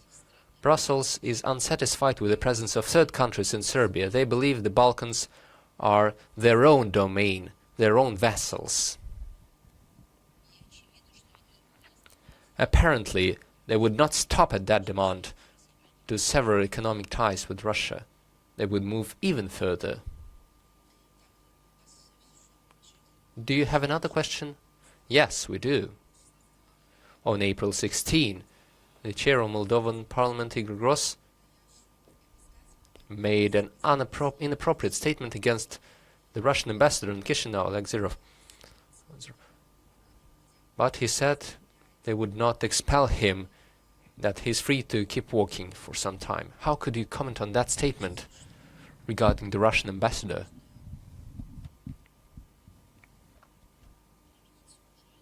I think we could use the same wording against Igor Gross, the chair of the Moldovan Parliament. He could go for a walk somewhere too. The ambassador of the Russian Federation in Moldova will keep working, and he is doing so. Unlike many of those who currently have leadership roles in Moldova, Ambassador Ozerov is known all over the world as an outstanding professional and a specialist. Is Igor Grosso known in the world? I'm not sure, and I don't know his reputation.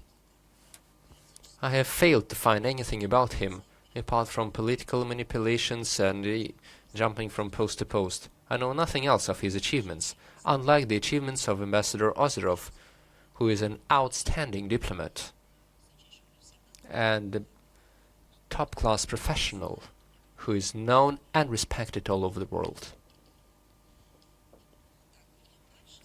Let us move forward. We have the media cooperation of China.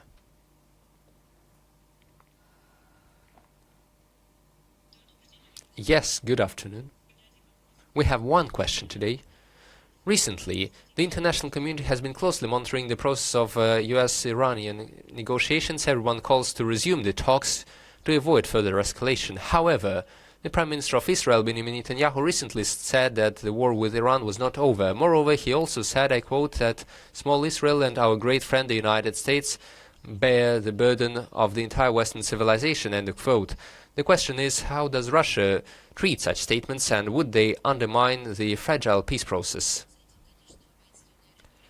The belligerent rhetoric, I must say, would not help achieve progress in finding settlement for the unprecedented escalation around Iran. And the responsibility for the crisis, as we said many times, is borne by the United States and Israel. Therefore, the Russian side welcomed the beginning on April 8th of a 2-week ceasefire or a cessation of hostilities between the United States and Iran. It was supported by Israel. We have taken note of the new statements by the US President on the readiness to extend the ceasefire regime, and this would provide an opportunity to continue constructive dialogue between the American and Iranian representatives, and we hope that they would manage to resolve any existing contradictions and differences and reach final settlement. We are convinced of the need for further development of the situation in the political and diplomatic track. We are maintaining contacts with all the sides, and we continue making calls to refrain from any steps that would undermine the political and diplomatic efforts or repeated armed hostilities that could once again jeopardize stability and security of the entire Middle Eastern region. Thank you very much. Thank you. Do we have the Xinhua Agency? Hello? Xinhua Agency here.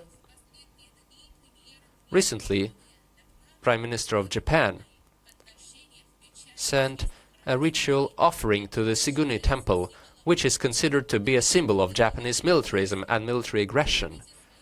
The government of Japan, therefore, officially reviewed the 3 principles of the transfer of military equipment and technology to ensure exports of weapons, including lethal weapons. In the beginning of this month, Japan sent its forces to take part in the US-Filipino military exercises. What is your view regarding these actions by Japan? Thank you. This temple is well known. We regularly make comments on the Isakuni temple. The recent event reaffirms that the Takaichi administration continues to ignore the feelings of the people of neighboring states who suffered from the actions of militarist Japan during World War II. The atrocious, horrific acts. This once again showcases the policy of official Tokyo, the complete and blatant disregard for lessons of history, whitewashing of terrible atrocities of the past. We once again call upon the government of Japan to fully recognize the outcome of World War II, to reject the course to accelerated remilitarization, which has once brought sorrow and suffering to the peoples of Asia, including the Japanese people. We closely monitor Tokyo's steps to liberalize the exports of weapons and military equipment, and we see this as a deliberate rejection of Japan's 80-year-long pacifist paradigm of foreign policy, which is stated in law. As for the recent decision that you mentioned in your question, I would like to emphasize that through diplomatic channels we have received the confirmation of Japan that the exported dual-use and technologies and weapons cannot be exported to armed conflict zones, including Ukraine, and they said their intention to strengthen the controls for certification for the end user.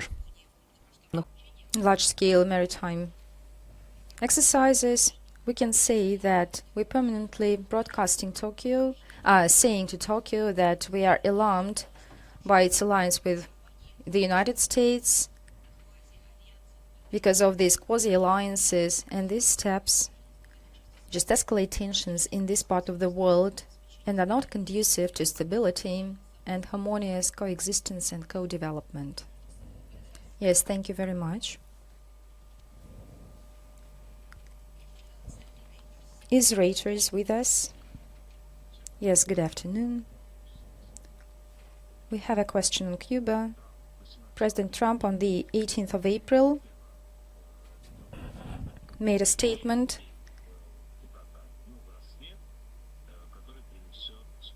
promising new freedom to Cuba. And my question is whether Russia is ready to continue its support for Cuba, and if the conflict turns into a hot phase, can we say that this situation is very clear with Dulce, with what was happening in Venezuela? Yes, I haven't heard everything. Yes, President Trump promised the new dawn era, and Trump makes also promises to make America great again. At first, I don't know whether he's going to ensure this dawn to Cuba, and whether he then will transform America into a great power, or vice versa. I don't know. It's a kind of a theory. But nevertheless, we can wonder. Now for this freedom. This freedom is long waited only in the United States, because in 1823, and this is 200 years ago, the State Secretary John Quincy Adams, he then became the president of the country, expressed the theory of spilma fruit. It's like the backyard of the fresh fruit, saying that political gravitation will lead to the fact when Cuba will become under control of the United States. So this one's the comparison, comparing Cuba with a green apple which fell on the ground. But in fact it was not on the ground. It fell not on the ground but on America, on American soil. And this is a diplomatic statement. The policy of unprecedented pressure on this island of liberty, and that's why it is called an island of liberty, because it's defending liberty for many years, causes outrage of the international community, because Cuba is deprived of freedom. In 2025, the UN General Assembly for the 33rd time adopted a resolution calling the US to stop economic financial embargo against Cuba. These are our stifling measures. This document, the Secretary General, was adopted by the majority of votes. 165 countries voted for. The same resolutions are being adopted by the General Assembly on an annual basis since 1992. Right now there is blackmailing there is a threat of using force so that Cuba be liberated, be free of. This threat is being used with a weapon. This is all unfolding amid the ongoing conflict unleashed by the United States in the other part of the world. The use of unilateral coercive measures that contradict the international law or the UN Charter, the United States believed that is not enough.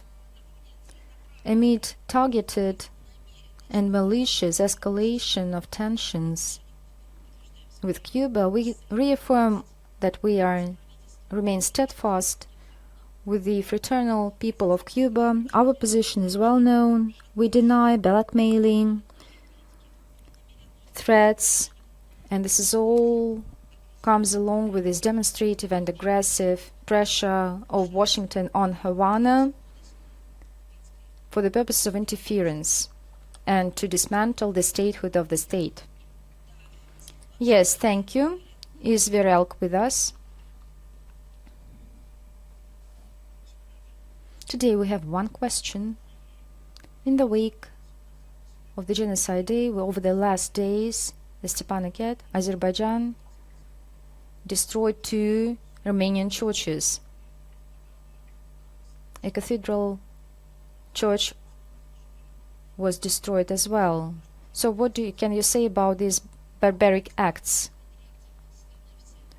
Please, can you tell me whether there was any reaction, official reaction from Yerevan? Yes, Yerevan has its own policies and has its own policy. I know that Prime Minister didn't say anything. So, and I wonder why there was no feedback from Armenia. And of course, Russia will make a comment. That's so that everyone understood, and Russia knows all about desecration of monuments. We know everything about the shared periods of history and when the monuments are being demolished. And we don't have any double standards in this case. We have one single standard that it's forbidden to do so in any part of the world, irrespective of logistic and economic political reasons.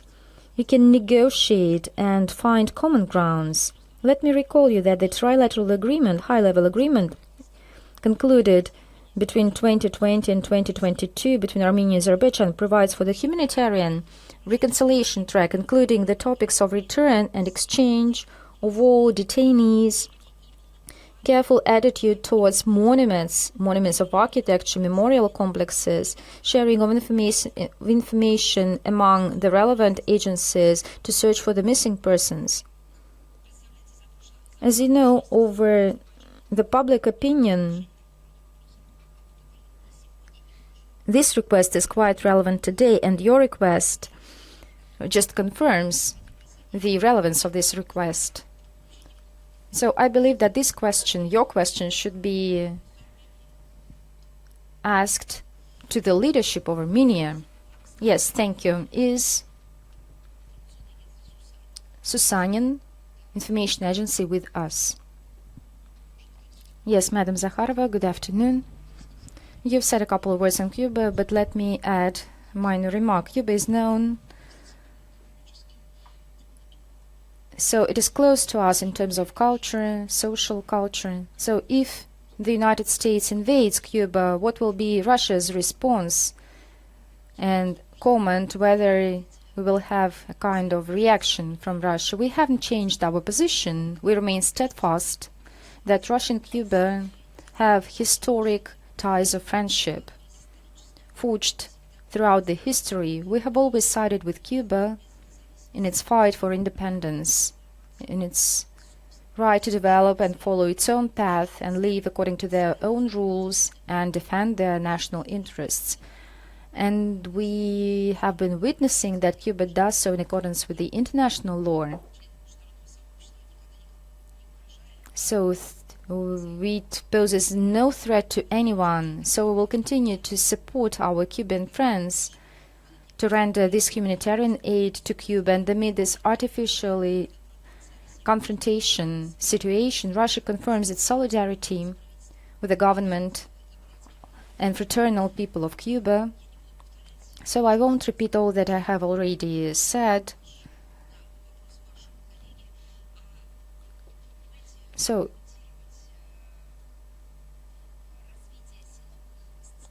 as for the force scenarios, the scenario of use of force, it's not up to me to make such comments. In terms of humanitarian aid, we do a lot in order to support and to back the country which deserves human support, the overall global support. So Russia does what it can. So let us take online question. Is Anadolu agency with us? Yes, good afternoon, Madam Zakharova. Anadolu, we have two questions. Madam Zakharova, I'm sorry for returning to the 40 Israelis detained, but the Minister of Foreign Affairs of Israel said that even made a release and a warning to its citizens not to go to our country. So we're asking for your comment. Maybe you can say something, a couple of words about these detainees.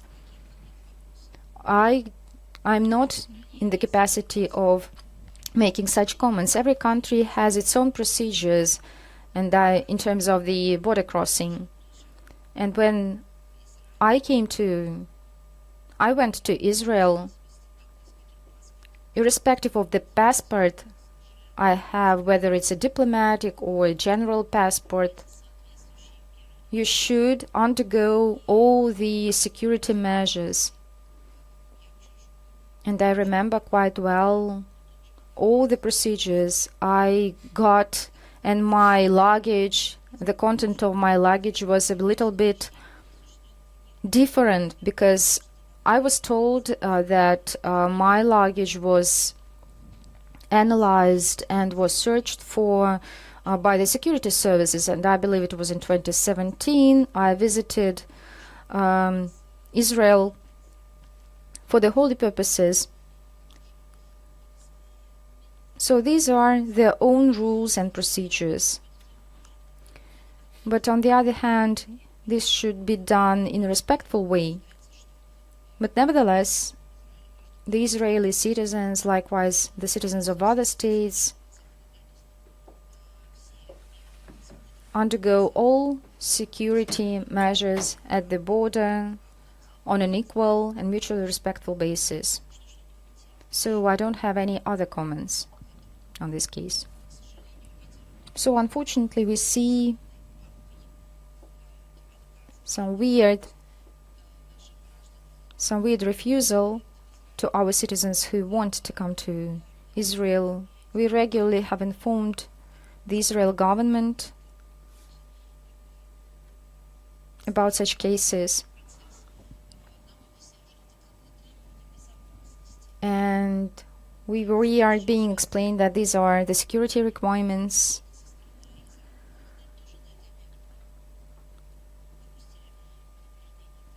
So I think that it's up to them, and I don't have any comments on this, whether these have any grounds or not. I just wonder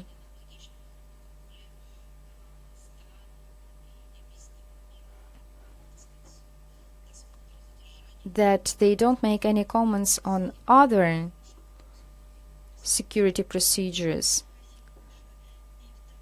And my second question, yes, thank you. Maybe you have seen this film about the destruction of the statue of Jesus Christ allegedly by the Israeli soldier. Can you make a comment on that?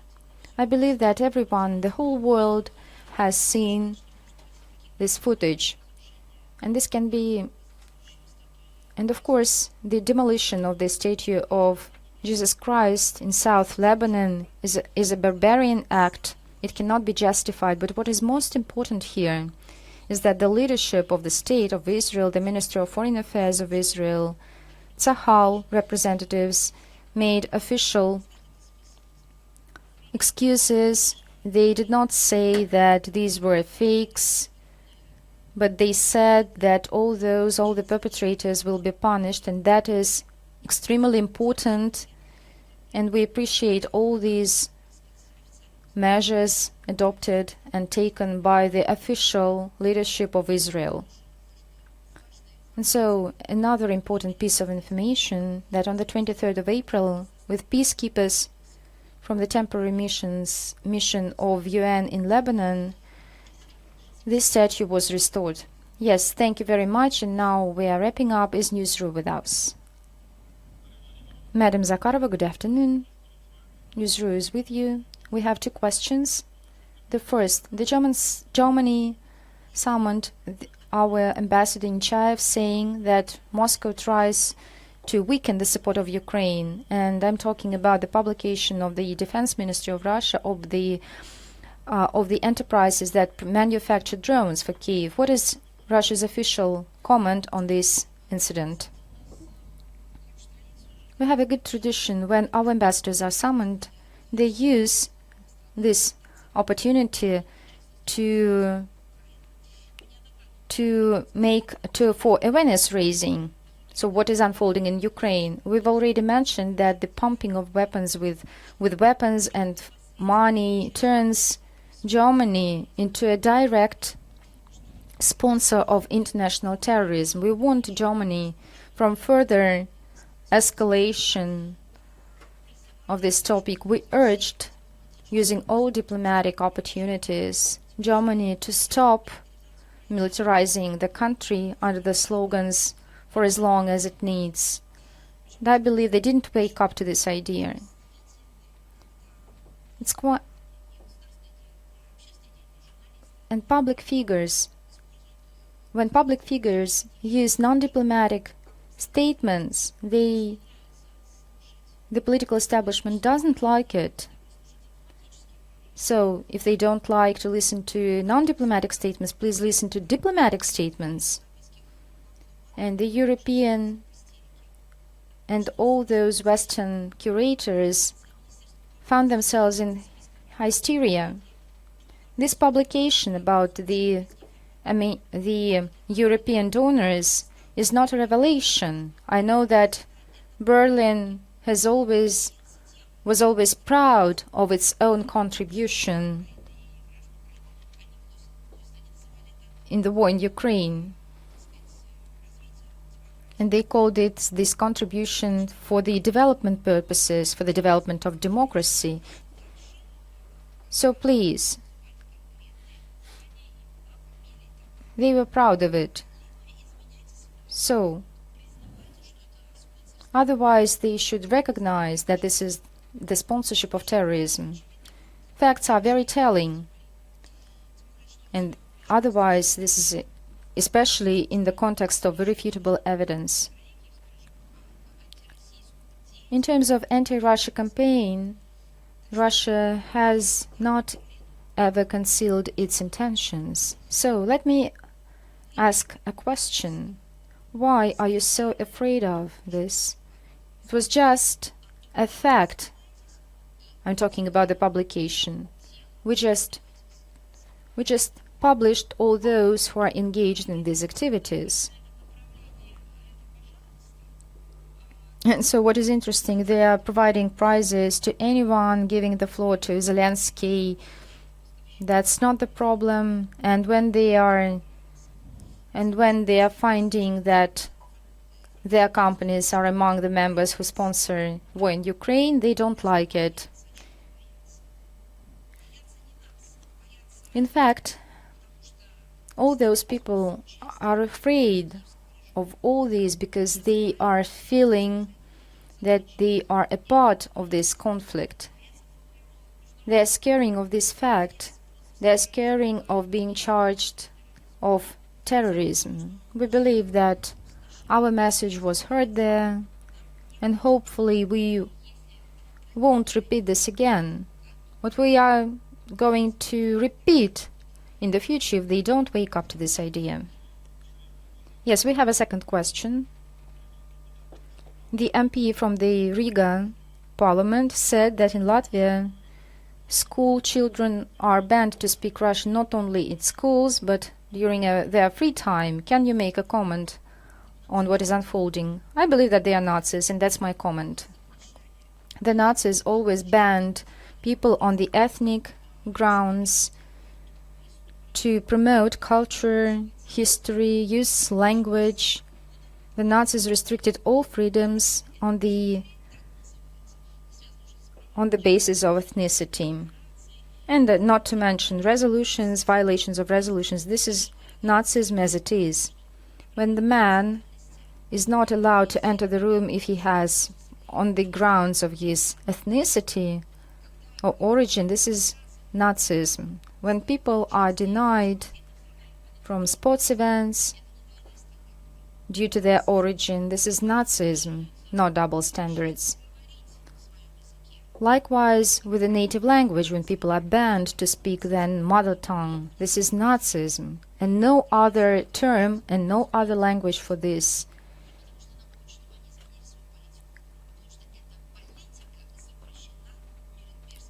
This policy is being prohibited by the Nuremberg Tribunal. Thank you very much. Thank you. And do we have author E? Yes, hello, we have one question today. What is the Russian ministry's views on the transformation of international law when precedent law of the strong starts to replace the universal United Nations norms? Where does Moscow see the point of no return?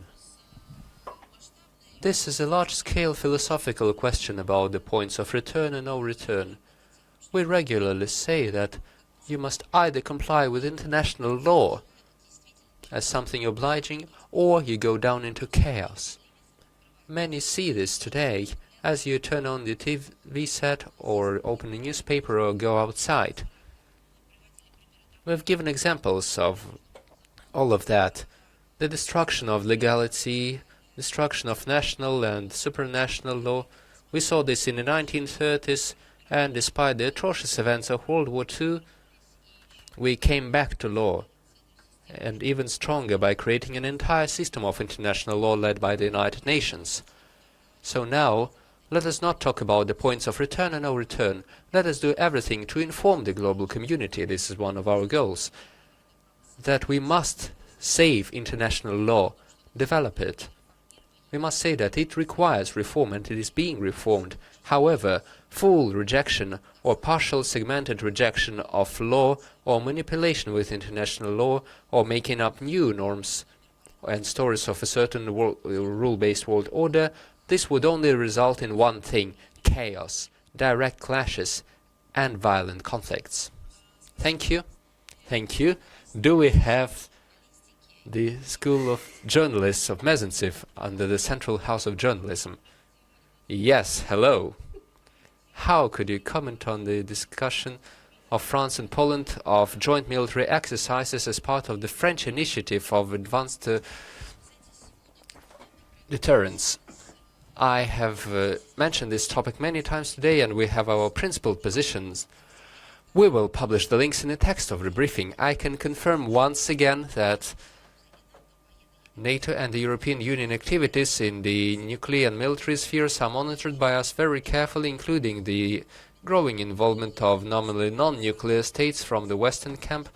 I said today that this is a hit on the NPT and the entire arms control system that used to control the proliferation of nuclear weapons and truly ensured certain guarantees and safeguards in this area. Such actions that you mentioned are provocative and cynical, especially before the 27th of April, the review conference of the NPT. This is an example of aggressive nuclear rhetoric and manipulation in this area. But these are not our actions. This is done by the West. And as far as I know, we have the last online question. Embassy Life, are you with us? Hello. Zakharova, Embassy Life.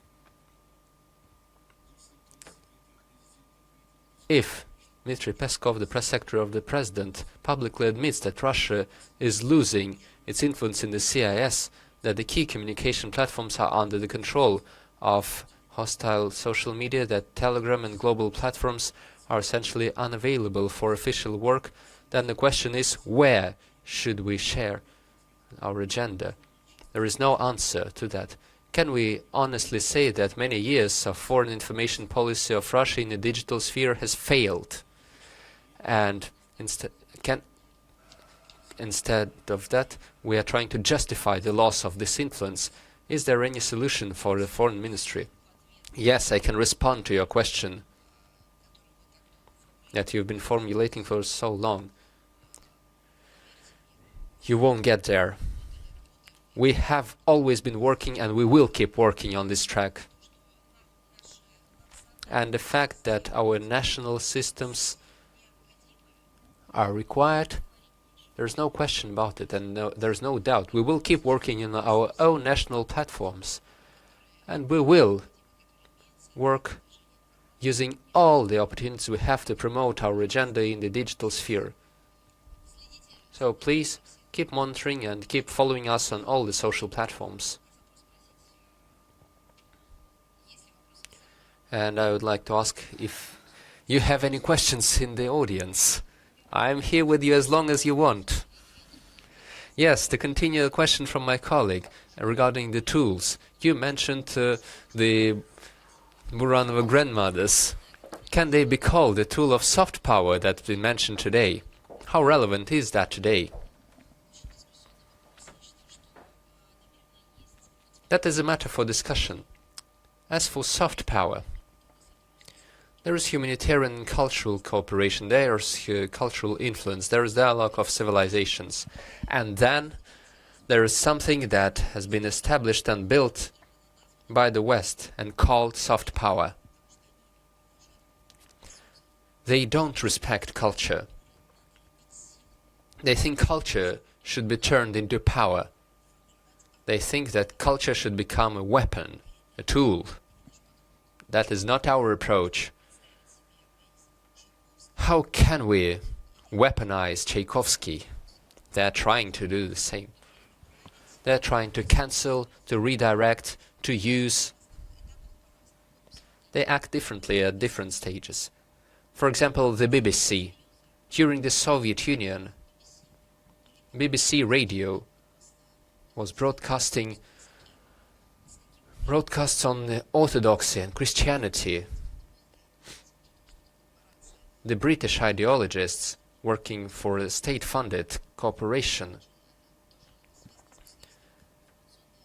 and for a state-related company, they had so much care for the Orthodox people in our country, for the religious people. When orthodoxy, Christianity, just like all other religions, started reviving in our country, when temples are rebuilt, new ones are constructed, when conferences are organized, when a great number of programs and specialized TV channels broadcast every day about the problems that are truly relevant to the people, the religious and ideological topics. Look at the policy of the BBC now. They no longer have any shows that would provide platforms for Orthodox clergy or priests. Instead, they have accusations saying that Orthodoxy is harmful or wrong for our country. Is that okay? For them, these are mere tools, mere opportunities of influence, of cancelling, of pushing their interests, of bringing someone to power and then to push them away from power, tools of destroying someone and so on. This is why the Buranova grandmothers are about culture. They're about traditions. This was a genius way of presenting them to the young audience, a genius move by the producers who turned them into the world stage and promoted them. This is a great combination of culture and careful attitude, combined with new technological opportunities, which are being used not to take something out of culture and civilizational code and use it against someone. No, instead, we are trying to extend and multiply the achievements that we have and make them more affordable to a greater audience. I believe that the question should be formulated differently. This is not soft power to achieve something. This is our culture that we can and must preserve and share it with the entire global community. That is it. See how differently this topic sounds now. Leave soft power to those not developed enough to understand our culture, those who only see it as a tool. We have genuine culture and civilization. We have diversity and traditions. We have sincerity. It doesn't mean that their culture is bad. They also have their pros and they preserve something. That's okay. I'm talking about the ideologists who at a certain point in time started to see culture as a tool. If we say that culture is a tool and that culture has any place, then this is no longer culture. This is something else. This is a degradation of culture. This is a lie. They are lying when they say that this is about culture. Culture is unlimited. Culture is a historical flow. Culture is about traditions. Culture is the epic stories that we have. How can we use ancient history as a tool of soft power? But we need to promote our culture. That is true. We need access to all the global platforms, digital platforms, music streaming platforms. Look how outraged they are from the Venetian Film Festival. They are involved in a fight to death. Look at how they're treating Tchaikovsky and Pushkin. But they'll deal with it, to quote Minister Lavrov. You had more questions? Yes? You're insatiable today. Unstoppable. You're so resilient. Yes, I'm a student of International Relations Studies. The Udmurt State University has Russian foreign students. They study and learn together in a single educational environment. Could we say that this is the way the true people's diplomacy begins? Yes, this is one of the ways. Sometimes people's diplomacy starts even earlier. Public diplomacy can even start in kindergartens. In our embassies we had a great tradition. Not all embassies had their own schools and kindergartens. Some embassies still do, and in the Soviet times embassies had a wonderful tradition when the kids, the children of diplomats from friendly countries could attend schools together with our children. They could all study together in our embassy schools.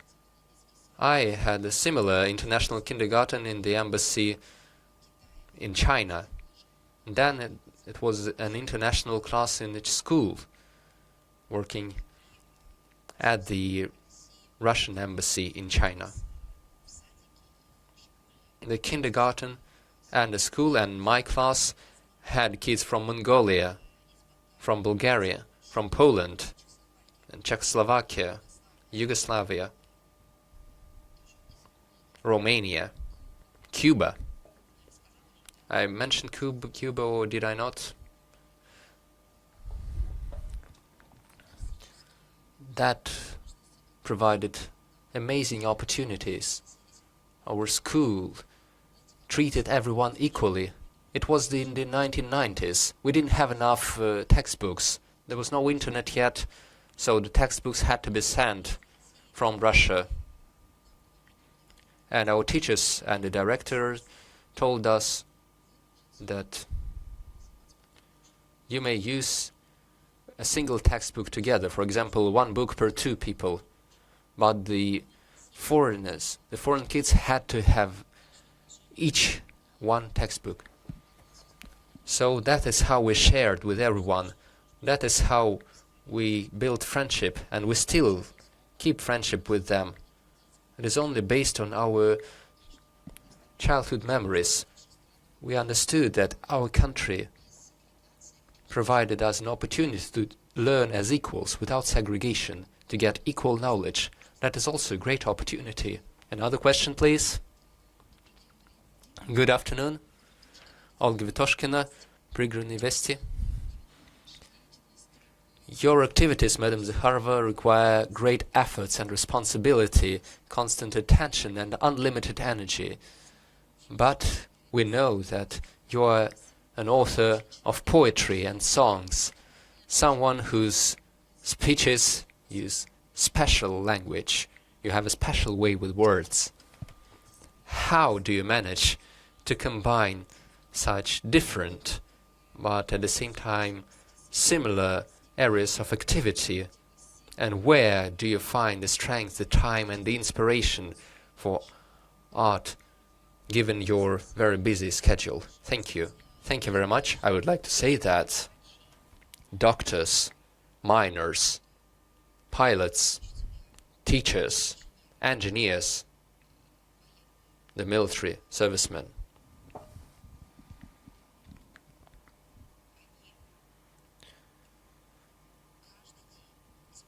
every day, from generation to generation, they are on the bleeding edge. At the edge of life and death, they fight for the lives of the patients, they fight for the future of their students, they fight for the safety and security of the country, or against the enemy. They go down to the bottom of the sea in submarines, or go down into mines, risking their lives every second. Why do you think I'm special in this case? We all have our functions, have our duties. I am not doing anything special, and most importantly, I am not alone. I state the materials written by our experts. I give the facts that are assembled and archived and delivered from the archives by our diplomats, by our employees. I consult a great number of amazing specialists, legal experts, country experts. I've been tasked to state all of that, but behind that is the work of hundreds of specialists. Our briefing is watched in the Udmurt Republic and in many countries of the world, some through mobile phones, some listen, some will watch the video on demand later. This is a great achievement of our digital diplomacy. They work 24/7. This is a combination of efforts of a great number of people, like the work of a big orchestra. If someone fails, the mood will be ruined for everyone. We are doing the same thing. We don't try to see who does more or less work. We know that the entire country is concentrated, each on their own track. And the second question regarding where I find this source of inspiration, I think inspiration gives me strength. Sometimes it comes unexpectedly. If I also needed to find extra strength for art, I wouldn't find some. Inspiration is given to me when I go through certain events or experiences, and it gives me the strength to write something, to create something, Thank you for this high evaluation. Thank you very much. Yes, please. Hello, my name is Olga, Udmurt Development Corporation. You mentioned our business missions that took place in December last year to the UAE, Bahrain, Saudi Arabia. Our companies have successfully established companies and reached agreements, but unfortunately they have faced difficulties. Difficulties are as follows. We have a certificate of the Institute of Oil and Gas Initiatives, which has over 230 industry standards. Saudi Arabia and Bahrain have issues with accepting this certificate. Therefore, our companies are faced with difficulties in the supply of oil and gas equipment. Are we expecting any additional efforts in this area in order to preserve international cooperation in oil and gas and in business? Yes, thank you. Please send me the materials and I will send them to those who are involved in the work at expert level. I will ask you to do so. Yes, please. Next question. Interfax Andrei Sichonok. Happy to see you. Thank you very much for devoting your time and for saying so wonderful words about Udmurtia. 20 years ago, Hugo Chavez, the president of Venezuela, visited Udmurtia. And since then, a lot of things happened. And we're seeing that right now, the United States are engaging in a dialogue with Venezuela. Does Moscow has such a dialogue with Madam Rodriguez? Of course, yes, we do maintain a dialogue with Venezuela. We have economic projects. We have traditional cooperation in various areas. Large and medium businesses are working in Venezuela. We have political interaction. Of course, we're adjusting our policies due to the illegal kidnapping of Maduro president, but still we have a dialogue and in close cooperation with Venezuela. Are there any other questions? No questions? Yes, thank you very much. I think you are the most strong public audience. 4 hours and a half. I was told that your character is another strong point of your region. Thank you very much for your attention. Now I'm going to the Buranov Babushkas because it was my dream.